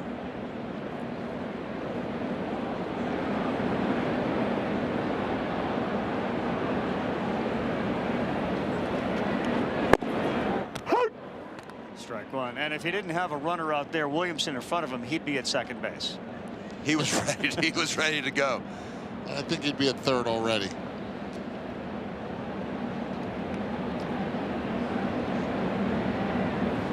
They're both trying to create some thoughts anyway in the head of Samaniego. Williamson jumping around. There's nobody holding Simpson on at first base. I think Samaniego just has to worry about walls. This one to left field off the end of the bat, and Duran is there. But Chandler Simpson, for those who haven't seen him this season, he is as unique as it gets. You need a ball to hit a bat. Simpson is the guy you want up, and he puts him up by 2.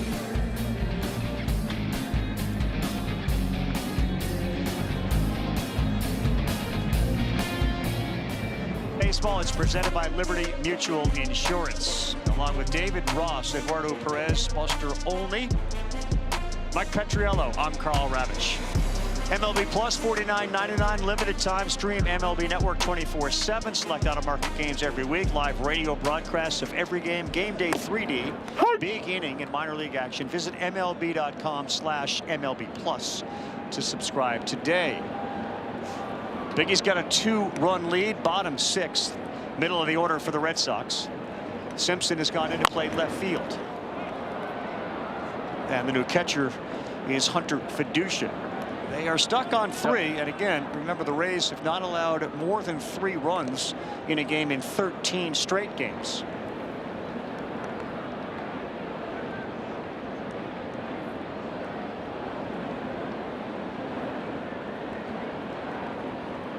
Abreu followed by Story and Yoshida. That one runs high.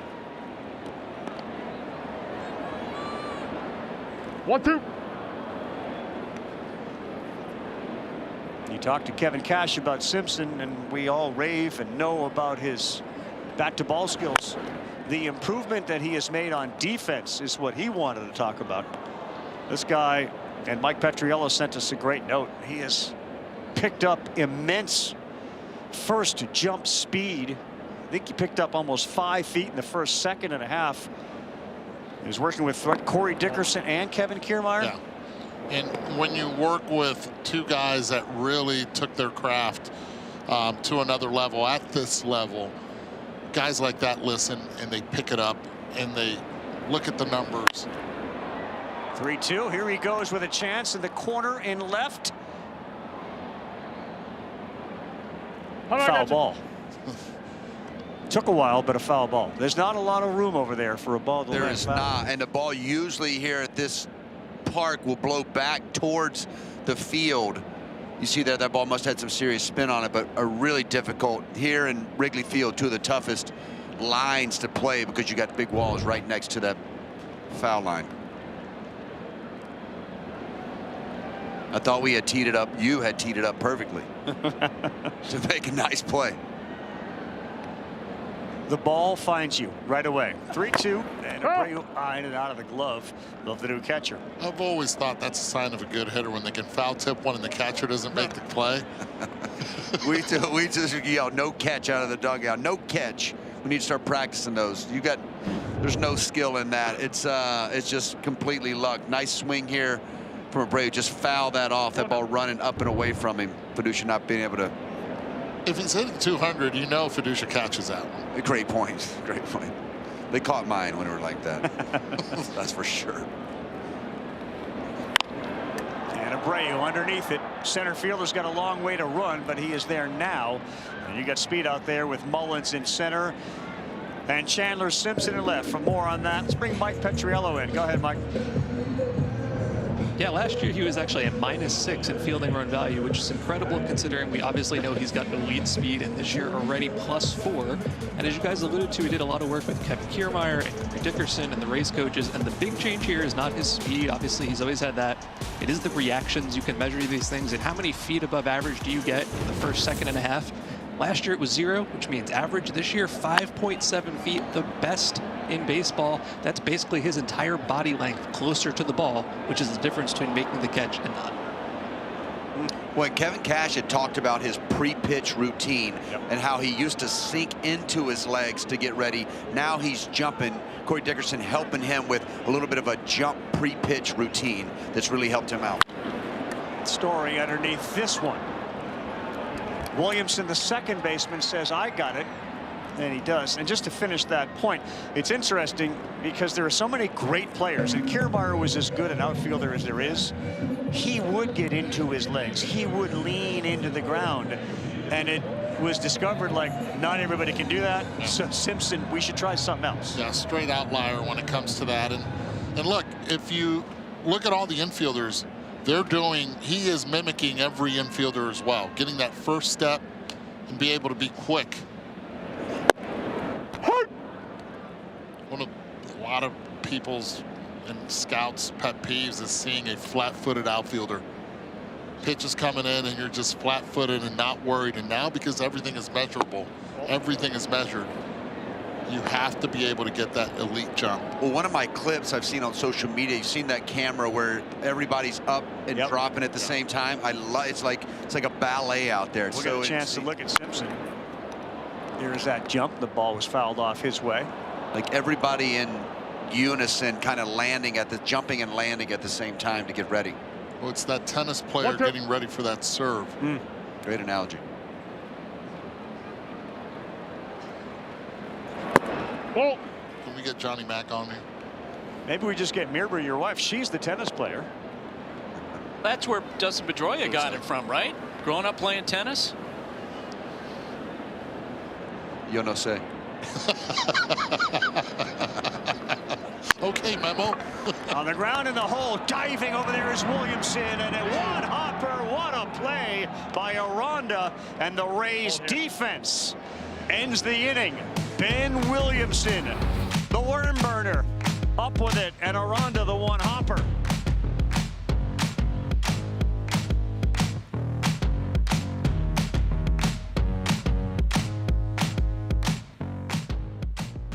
Great 2 runs in the 6th inning thanks to Chandler Simpson, and the Red Sox have now turned to the righty reliever. His name is Ryan Watson. 7 games, an ERA of 4.82, and he's got to deal with Yandy and his pipes. Yeah, Yandy's got some. I mean, we're looking at some big time arms right there. So I brought out the measuring. I want to measure your biceps, man. What do you got here, buddy? I should have worn like 3 shirts. Let me flex a little bit. Hold on. All right. We got 17. All right, I'm not hating that. Not bad. Not bad, man. I'm impressed. Don't run from that. I'm impressed. All right. Now, what's Yandy's? Do you got Yandy's? I actually went into the clubhouse. And brought that? And oh yeah, brought the tape measure out. People probably a little uncomfortable, but that's okay. That's okay. He was in the training room, and I was looking for him. They said he's in the training room. I said, I know that place really well. I spent an entire season on the IL for the Tampa Bay Rays. Look at those pipes. It is some kind of special. So I'm going to take you in behind the scenes right here, and my experience with Yandy. Look at those things. Is he flexing? He's just bending his arm. He's like flexing. I didn't get the 18. 18 plus non-sport code. I got an undershirt on.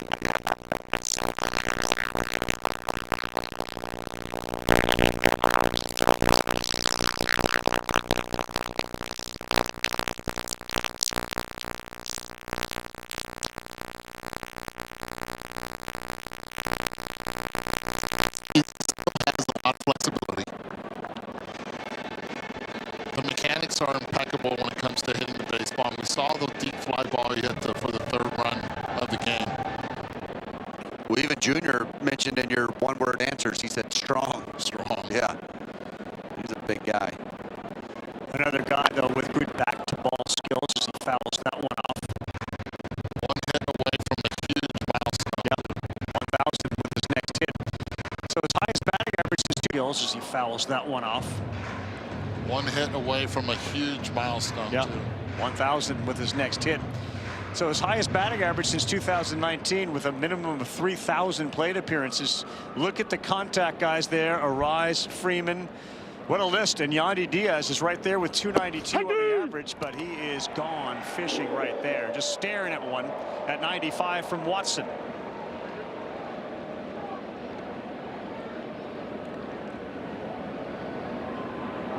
I'd say that's a pretty significant change. Major League clubhouses, and it starts at a younger level because of the facilities that the college players have. But you walk into a Major League Baseball clubhouse, and it's like walking into what once was like a weight room. Like those guys, like Jarren Duran.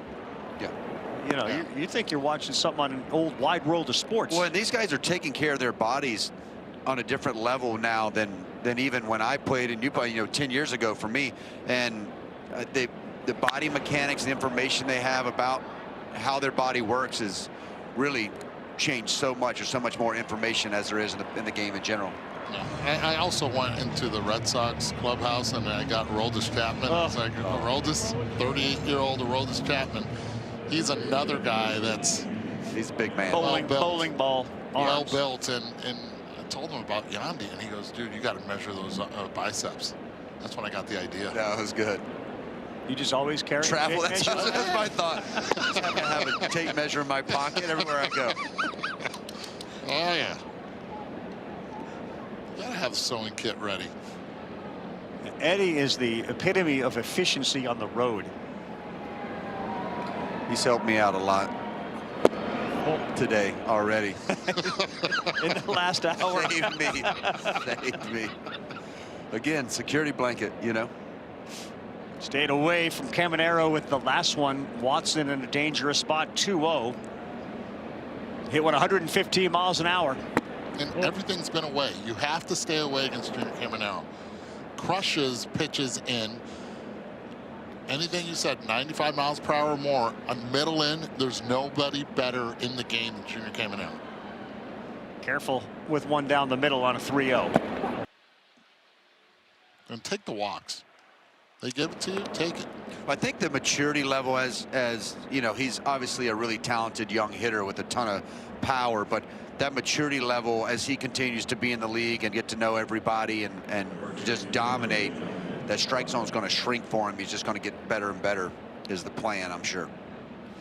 That's a great graphic right there. The lowest rate of in-zone pitches seen this season. We're going to reset this. Albies, Carroll, and Caminero. They just don't throw them there, and that's why when you're a hitter, you want to hit the ball, so you chase a little bit. But Pujols and others have implored him, please take a base. There's good hitters behind you, and this is one of them in Aranda.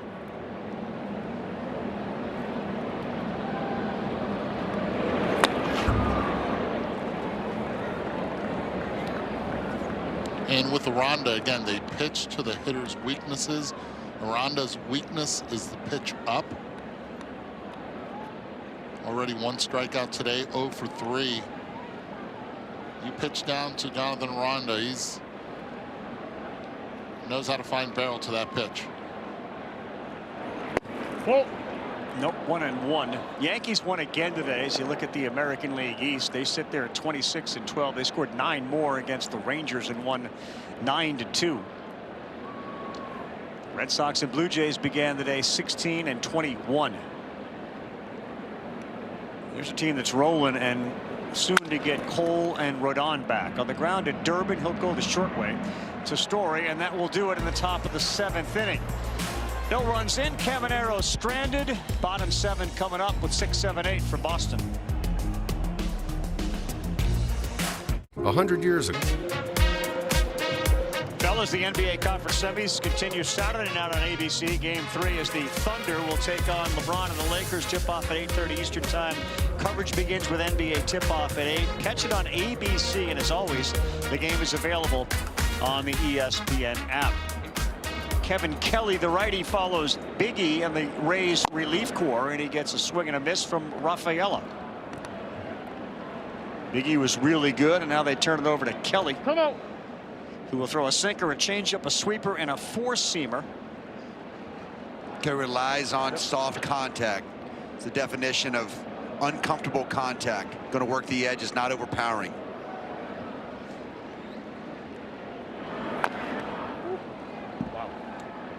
How do you create soft contact as a pitcher-catcher combo? A lot of usually it's movement, right, or deception. Here you obviously have a funky arm angle, but it's usually a lot of movement. Soft contact is getting guys to chase out of the zone 90% of the time.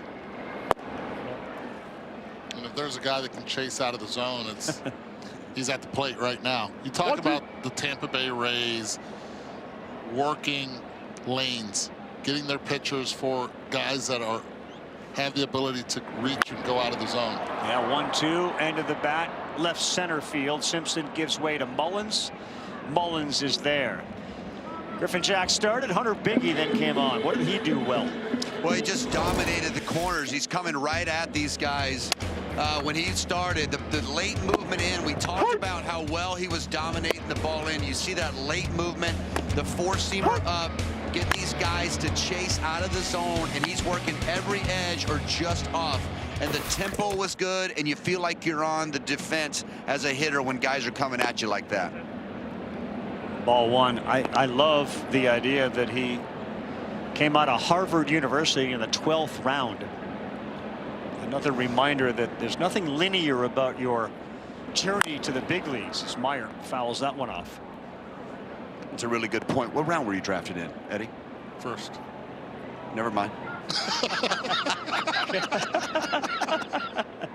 Never mind. Point not going to be made. Yeah, I've got nothing on that. I was 7th rounder. I was like, yeah, okay. Yeah, I grinded and worked my way up. Not you. You hand-fed everything. Those first rounders. Those first rounders. Just kidding. Oh, goodness. You should know this. You saw me play when I was in college. That was proof. Meyer on the ground. Williamson's been terrific over there at second base. He's been fantastic. In every play that he's made, he understands that he has to stay low and keep that eye level down and be aware of the bounce and read the bounce and fundamentally sound, being able to catch the ball, funnel it, and then follow that throw.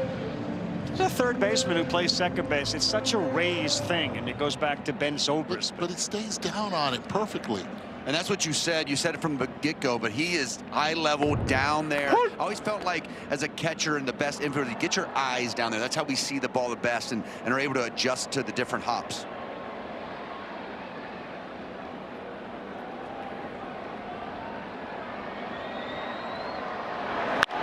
Wong hard on the ground. That one is off the glove of Caminero. He's not happy with himself. Wong hit that one hard, and it's good for a single in the left with 2 outs. The hot corner's been hot tonight for Caminero. Yeah, balls that are hit. That one's 105.8 miles per hour. You want to play the hot corner.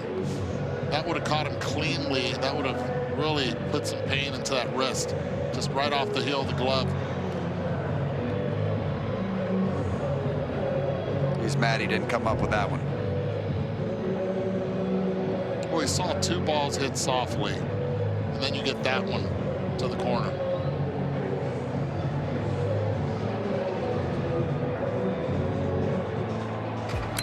There are some people for whom good enough is never good enough. They ruffle feathers, push boundaries. They are high performers, and high performers choose Sage, high-performance finance software.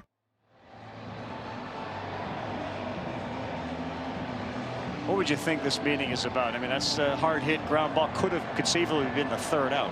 I think it's just to give the bullpen, try not to take any chances of the matchup they like either next or after that. So they're giving the bullpen guy time. They called down, that guy got up, and then he's coming back for the meeting.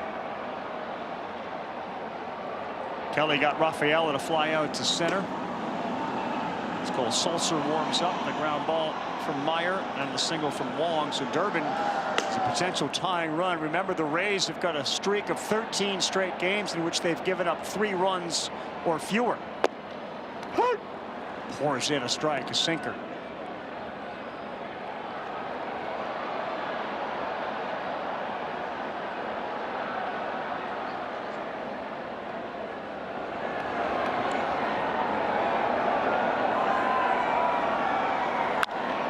Durbin will put this one sky high. Right field, DeLuca left alone, and Durbin is retired. The Red Sox will strand another. Biggie does it, and the rest of the bullpen is cleaning up after. Marlins 3-3 game, bottom 9. Javier Sanoja, Kobe Mayo misplays it, Tim, and then throws it away. Right, and that's his 4th throwing error of the season. That's the most in Major League Baseball. Marlins win a walk-off. Joe Mack scores. Ravia game. Liam Hicks added to his RBI lead across the Bigs. Amazing, isn't it? Liam Hicks. Guys, thank you very much. Appreciate it. Back here at Fenway with Rossi and Eduardo. What a nice start with Liam Hicks this year. Gets that leg kick in. High leg kick, really working for him. Johnny DeLuca, Ben Williamson leading off this inning as Watson's first pitch is fouled straight back. So the question for Boston fans as they watch this game tonight, there are the Red Sox 9.5 behind the first place Yankees. Given the changes they've made, is there time for them to get back in this one, as that one was a jam shot and Duran's going to make it? What do you think? What do you make of the talent that's on this team? Yeah, well, I think they need to get Roman Anthony back, and they've got to get Garrett Crochet back. Like, they're going to live and die with their pitching. I thought their pitching coming into the season was really good. Hadn't started off that way, and the offense has got to pick it up a little bit as they have the last few games. But there's a ton of time left, and with all the wild cards we have now, there's plenty of time. You got to get hot. You got to get on a roll and have some things start going your way. But, you know, when you have good pitching, nice bunt, nice play, safe. Not in time. Williamson's aboard with a bunt. Durbin was playing back, and they read it.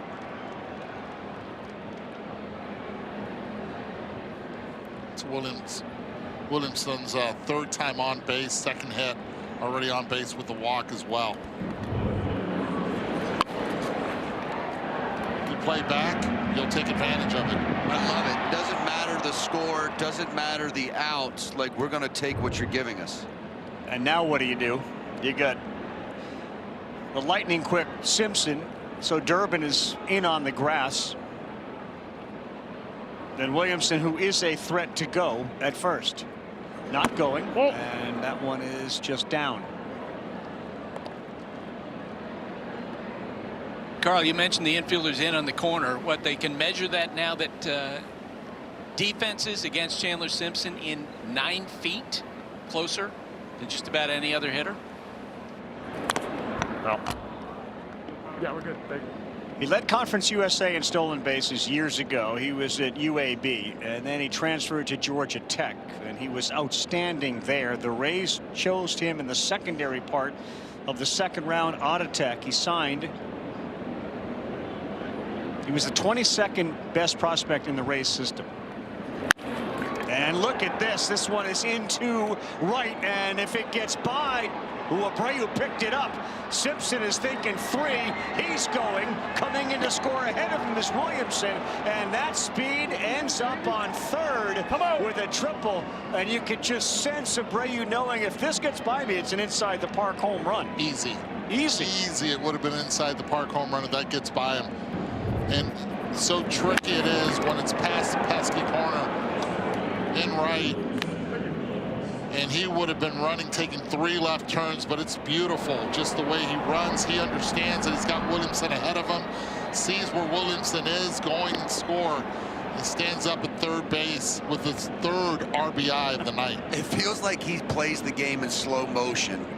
His mannerisms, everything, he's fast twitch, but he's moving so slow with his thoughts and his head turn and watching the plays develop. What an easy triple that looked like. I'll tell you this, I played in Cincinnati with Deion Sanders, and it's very similar, especially when you just let the reins loose and let him run the bases. This is part of the chaos, guys, that he brings to the table. When they face the Yankees, man, him at third. And Prime was special in Atlanta, in New York, in Cincy. This guy made it happen. Prime sometimes would go in and do some cornerbacking as well.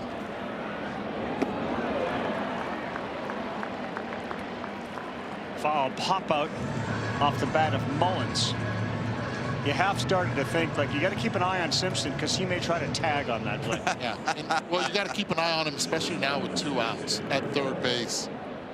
Durbin can't play too far from the bag, even with Wall's left-handed hitter. He's got to play even and close. Anything close to anything in the dirt, he's going to go. Here's Walls with the Rays up 3 out of play. There was a Premier 12, a tournament for the world's 12 highest ranked national teams, and Simpson was on it, and Mike Scioscia was the manager, and Scioscia really reminded Simpson, he said, stay true to yourself, don't let anyone change you, I'll see you in the big leagues. And he's in the big leagues, and he's impacting the big leagues. I mean, he's been the difference in the game offensively since he came in and didn't start.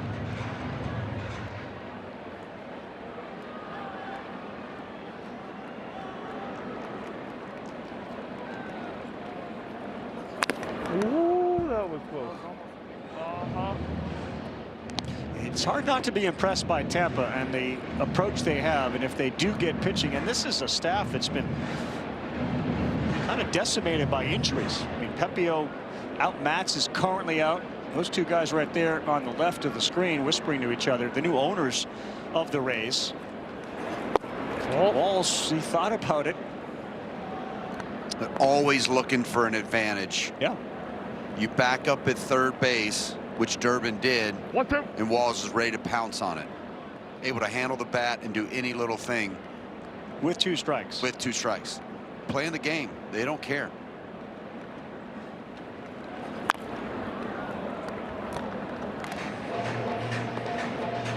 The other thing that they're winning right now is this is the first of 4 games this series. And by getting into the bullpen, you get extra looks. And yes, you want to win the game, but you want to get out of here winning the series. And by seeing all these arms, this is advantage Tampa Bay.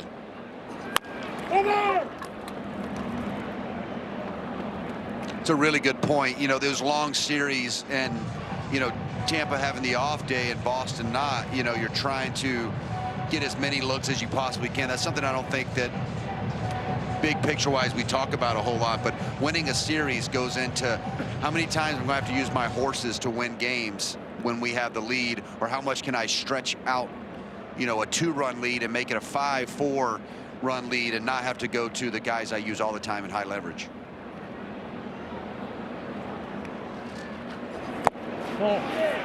Did he go? Play foul tipped. Call out on strikes, and that will do it, but not before another Chandler Simpson highlight reel. The shot into right leads him on third, but another run is in, and it's 6-3. There's the measurement. Baseball is presented by Liberty Mutual Insurance. Knock savings out of the park with Liberty Mutual. For the game, Red Sox brought 4 new members into the Red Sox Hall of Fame. You saw Johnny Damon, Billy Miller, of course, the great John Lester, Mike Timlin also. They all represent those World Series banners up there. 13, of course, 18, 04, and 07. As we begin the bottom of the 8th inning with Duran against Clevenger, the new pitcher for Rays. You spent some time with John Lester. How is he doing? Lester's doing great. Went to the luncheon today where he got his Hall of Fame jacket, and he's doing really good. Dove into his family. Kids are growing up really fast. Super thankful for that 2013 ring he got me. Yep. And 16. Him and John Lackey. Got nice. I just ride the coattails of the great players. You got a nice watch out of the deal. I say you showed me. That's really cool. Isn't that neat? He gave me, I didn't get to show Eddie, but he gave me this after 200 wins.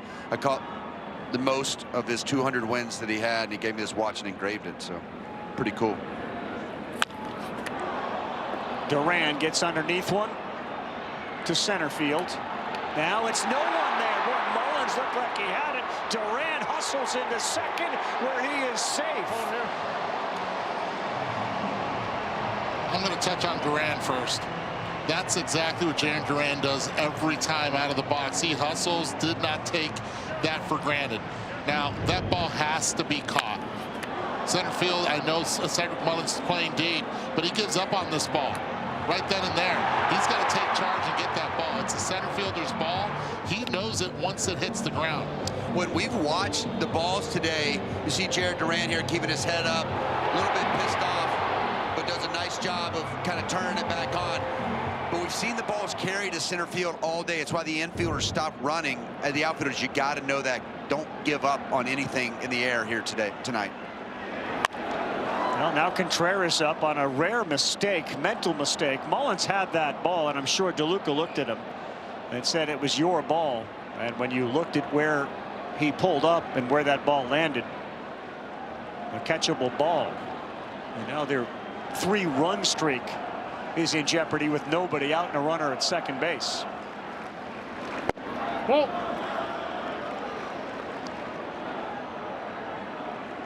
Garrett Clevenger, another guy on that WBC team, got to be in the bullpen with him a lot. Really deceptive stuff, plays up, and a really good slider. Sinker slider. Next one, Contreras reps one into left field. It's down. Simpson's up with it quick, and he fires it in. Contreras hustles to second, throw there. He is out at second base. Come out. Look, it's 6-3. That cannot happen, especially a veteran player like Wilson Contreras trying to take second because there's a cutoff and there's a miss on the cutoff. That cannot happen. Listen, I've played with Wilson Contreras, and he's an exciting player, and he's really emotional, and this is one of those moments that happen to him every once in a while. You see it. He gets excited, and he thinks he's helping the team. But like you said, Eddie, that cannot happen in this situation. Cannot give out outs on the bases. Gray would have been the tying run. This one is to right field. DeLuca is there. He comes up throwing. And that's an easy run. That's the 4th run. It will end their streak of the 3 runs allowed. And Boston's within 2 on a sac fly off the bat of Abreu.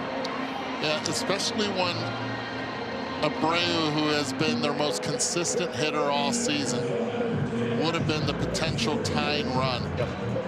Ends up getting 1 out of it, but now there are 2 outs.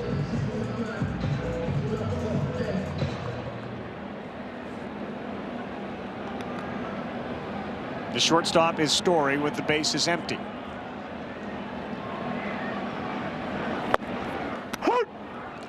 Two things also happened on that play is Simpson got the ball in really quickly. It was a good throw, and Fiducia came up firing. Remember, he came into the game late as a backup catcher and threw a strike. You good?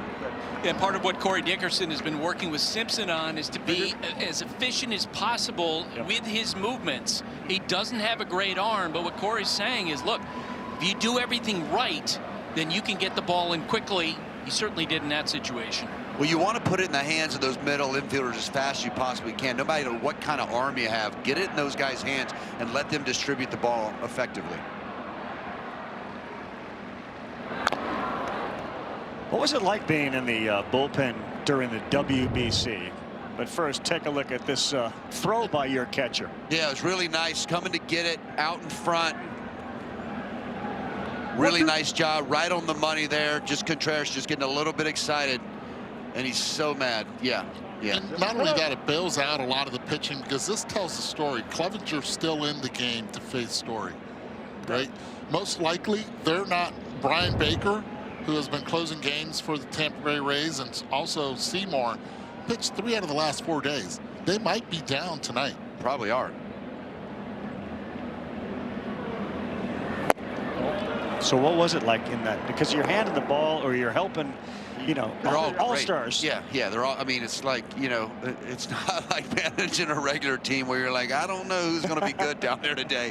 All those guys are really good. It was fun to be down there, you know, hand those guys a bottle of water and a baseball and stay out of the way. That's what I tried to do. Hang with them. Yeah. They were really, I mean, obviously these guys pitch in the highest leverage situations throughout the seasons and were coming off really strong seasons. So it was really, I mean, Mason Miller, I mean, his stuff was electric.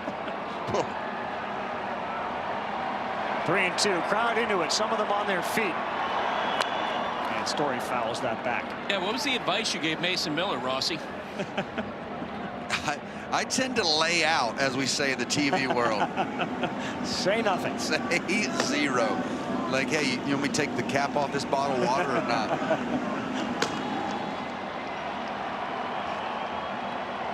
3-2, Yoshida on deck. And he got him. Into the glove, a frustrating inning for the Red Sox, who pull 1 run closer. But Contreras has ruined a few bats and maybe the bat rack. Story gone. Story of the game, 6-4 right now. Bubble your engine.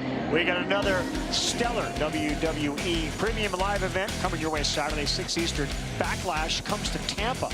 Don't miss the action live. Remember, all WWE PLEs are available to stream on the ESPN app with the ESPN Unlimited plan. 6-4 ball game. And Yandy Diaz, next hit will be his 1,000th. And this one is hit pretty well to right field. Abreu going back, still going back. The 1,000th hit of Diaz's career will be a double. A ground rule double at Fenway, and Yandy has got 1,000 career hits. And ends up in the hands of his teammates. How about that? 20th Cuban-born player to reach 1,000 hits. My dad's number 2. Your dad's number 2. Yeah, Atanasio. Tony Perez, number 2. Rafael Palmeiro, number 1. I was going to say, so Palmeiro's 1. Yeah. Doggy is number 2. And we got 20. And they will come for more. Well, and they need more. They need more because it seems like Baker is not available tonight. Eddie, is that it? Is that the right one? It looks like if not. They looked hard. They couldn't find when they found that one. How would you really know?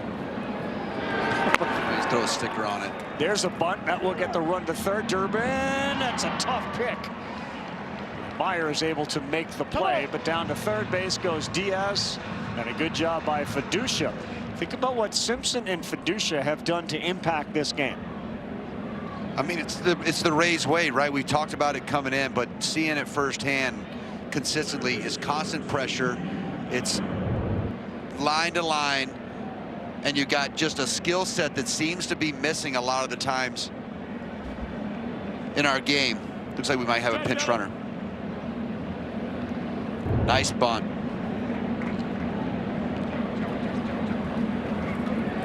Yandy out of the game. And more speed on the bases for the Tampa Bay Rays. Palacios.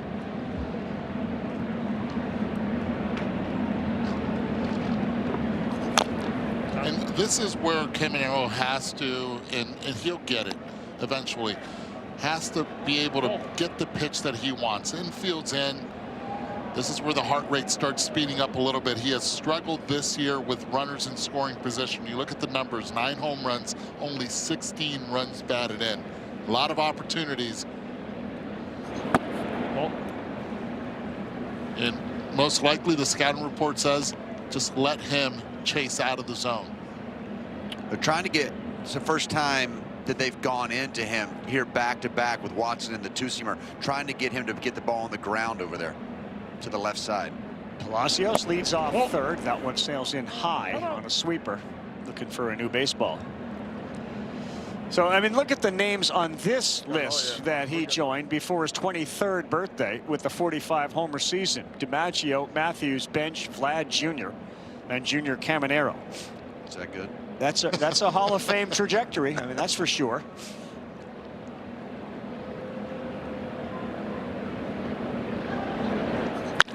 Oh, Junior hit that thing hard to center field, and that's Junior Caminero with a laser to center. He jumped all over it. It's 8-4 Rays, and it was loud. I want you guys to appreciate the 114 plus miles per hour. You see the numbers in the top left, but where the pitch was. This guy is an elite high ball fastball hitter with the best bat speed and the flattest swing that you have for a power hitter. The pitch is up in the zone, and it left here in a hurry. Well, you talked about his at-bats, runners in scoring position. That's as calm as I think we've seen him tonight, waiting for his pitch. And that ball was an absolute rocket line drive halfway up center field bleachers. Not many go there, and that's a future home run derby champion. When it's loud in the booth, you know what I mean? Like we're up here, I mean, that's just a hard line drive that doesn't come down. Guys, with all the swing path and everything, that's, if you have a level swing, you're able to catch up to that heat up there. That's why he's so good on 95-mile-per-hour pitches up.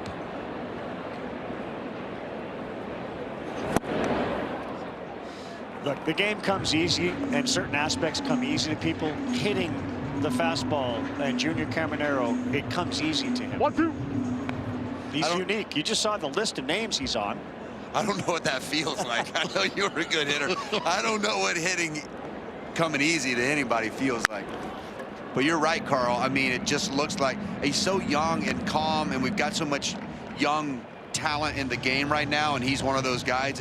It's fun to watch him work in person. Watch where this pitch is. Upper quadrant. Just pummeled.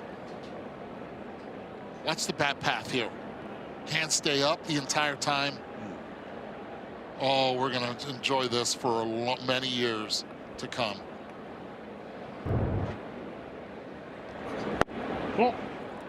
You talk all the time about the sound being different when certain guys take batting practice. To your point, the sound on that ball off the bat was unique for tonight.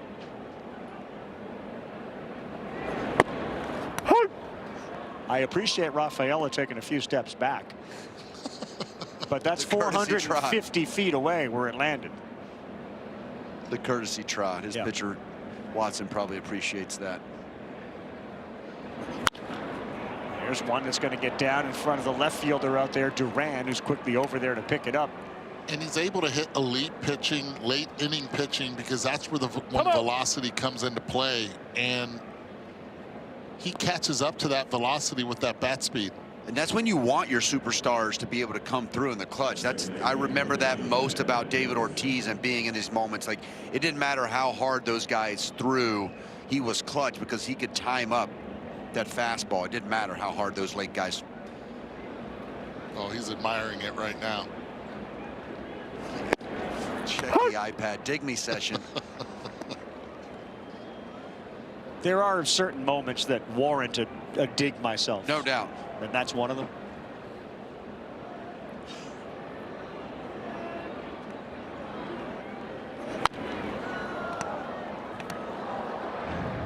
He reminds me, you know, Andrew Jones used to play the game. There was sort of this joy about him. You just look at his face, you'd be like, that. He's really enjoying this. He can catch baseballs that very few can catch. He kind of has that look about him. Sure. Sure. You love the guys that play with a joy on their face. Oh, he's enjoying it.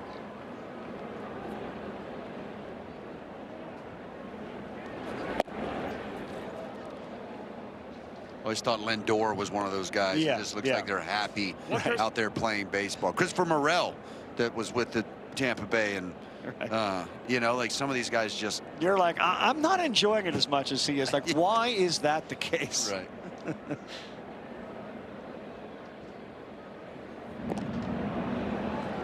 I will say that they've been as advertised. You know, we knew coming in that Chandler Simpson was likely going to impact the game, and he didn't start, and he impacted the game. You knew that Caminero was their star, and he delivered a smash homer. You knew that their pitching staff was going to keep him in the game, and they did that. But they did the little things right. You know, we talk in today's game about the analytics saying that bunting is giving out outs, so you're better off with a runner at second, not bunting a runner over. They're doing those things because they know that some of their hitters, that's their best, that's their ability, that's their strength. Story on the back end to second. They'll go to the bottom of the ninth, and they're going to need 4 to tie and 5 to win it because of that noise. Junior Caminero blasted his 10th. He now has 18 RBIs. And the Rays are looking to go 23-7 in their last 30. Sweet Caminero. We transfer. Score big on authentic gear. MLBshop.com. Official jerseys, memorabilia, hats, hoodies. We've got the season covered. Scan the QR code or visit MLBshop.com, the official source for your favorite team gear. We'll get a little break in the action, and we will listen to Albert Pujols describe where he thinks Junior Caminero is capable of going. We'll start with the new pitcher, Cole Sulser, on the mound, and Masa Yoshida leading things off for Boston, down 4. Sulser guy, he's not got overpowering stuff. Going to rely on guys kind of chasing out of the zone, a little bit of deception, trying to make guys feel a little uncomfortable on the timing. We were talking about earlier, and Eduardo mentioning winning series, like stretching it out from a manager's perspective late in the game and getting to let your horses kind of have a breather, and guys that have pitched 3 out of 4 or 5 days is really important. Yeah, Yoshida, slow grounder. Sulser over there to cover, and there's one out. Here's Pujols talking about Junior Caminero, mentor to player. What you see right now is pretty impressive. But wait until he make those adjustments. It's gonna be like a Shohei Ohtani type of show. This is a guy that is gonna replace Aaron Judge. Every year they're gonna be talking about Junior Caminero for MVP. Well, there's a couple of names he just dropped in there. Wow. there's a lot of credibility when Albert Pujols talks hitting. And I think the first thing you have to have is you have to believe in yourself. And that kid right there believes in himself. And then it's the discipline. Not only to prepare yourself for a game, but the discipline when it comes to that strike zone, and understanding that if you're going to become one of the best, you also then have to lean on your teammates to pick up the slack on days that you're not going to be pitched, and stay within yourself. When he said it, I got him, honey. Right field, pesky pole in play, but it doesn't get there. And he said it in your interview. He said, you say Junior Caminero, and he says the greatest, right? Like having that confidence from the start, and like you said, the work ethic, and it looks like he has a joy to play the game. Like that's how you continue to have a long career in this league and put up a lot of numbers. So young off of that phenomenal year last year. The combination of being able to have elite bat speed with extension that stays through the zone, that the bat head stays through the zone for a long time, is real. And Chad Mottola, Chad Mottola, his hitting coach, Albert Pujols, said that he can make adjustments on the fly. Changeup, and that is Rafaela swinging and missing. 2 down in the bottom of the 9th. He won't turn 23 until July 5th. 23. That's wild. Talking about Caminero. And facing these teams in these big environments, the Boston, the New Yorks, you know, he's not scared of the moment. He embraces the moment. He's got a bright future, obviously.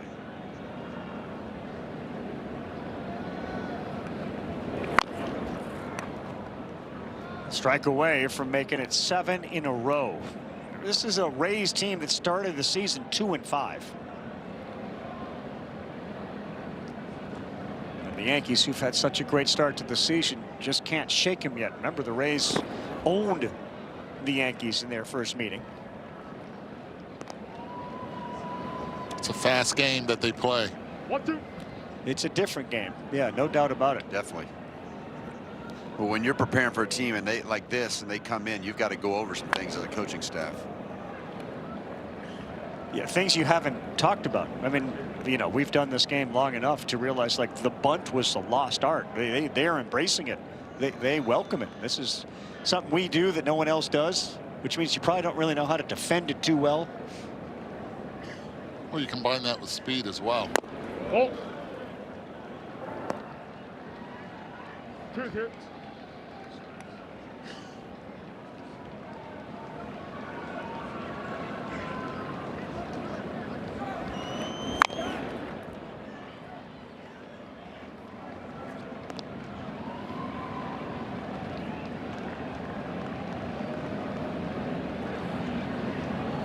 Contreras frustrated by his base running there at second base. Frustration for Boston continues as Meyer swings and continues this at bat by fouling one off at the plate. Your point is well made, Rossi. You know, the Crochet shoulder injury, the answer was, how's he doing? Well, he's throwing from 60 feet, which doesn't sort of imply he's really close to coming back. And they're going to be careful with that, just going back to like the shoulder being, you know, just how hard it is to rehab that area and let that calm down. He's their horse. 2-2 on the ground, and this should do it because Williamson's been so good, and the Rays make it 7 in a row and 13 of 14. Caminero goes yard. Tampa Bay doubles up Boston. That does it for us. Don't forget, Padres and Cardinals are coming up. For Eduardo Perez, David Ross, Buster Olney, Mike Petriello, I'm Carl Ravitch. Back to the studio we go. Kevin Connors, Tim Kirkshin. Ravi, thanks so much. You said it. Good one in the National League coming your way here. Michael King and the Padres scuffling a bit over the past week plus, but they got off to a great start. Two of the better teams in the NL having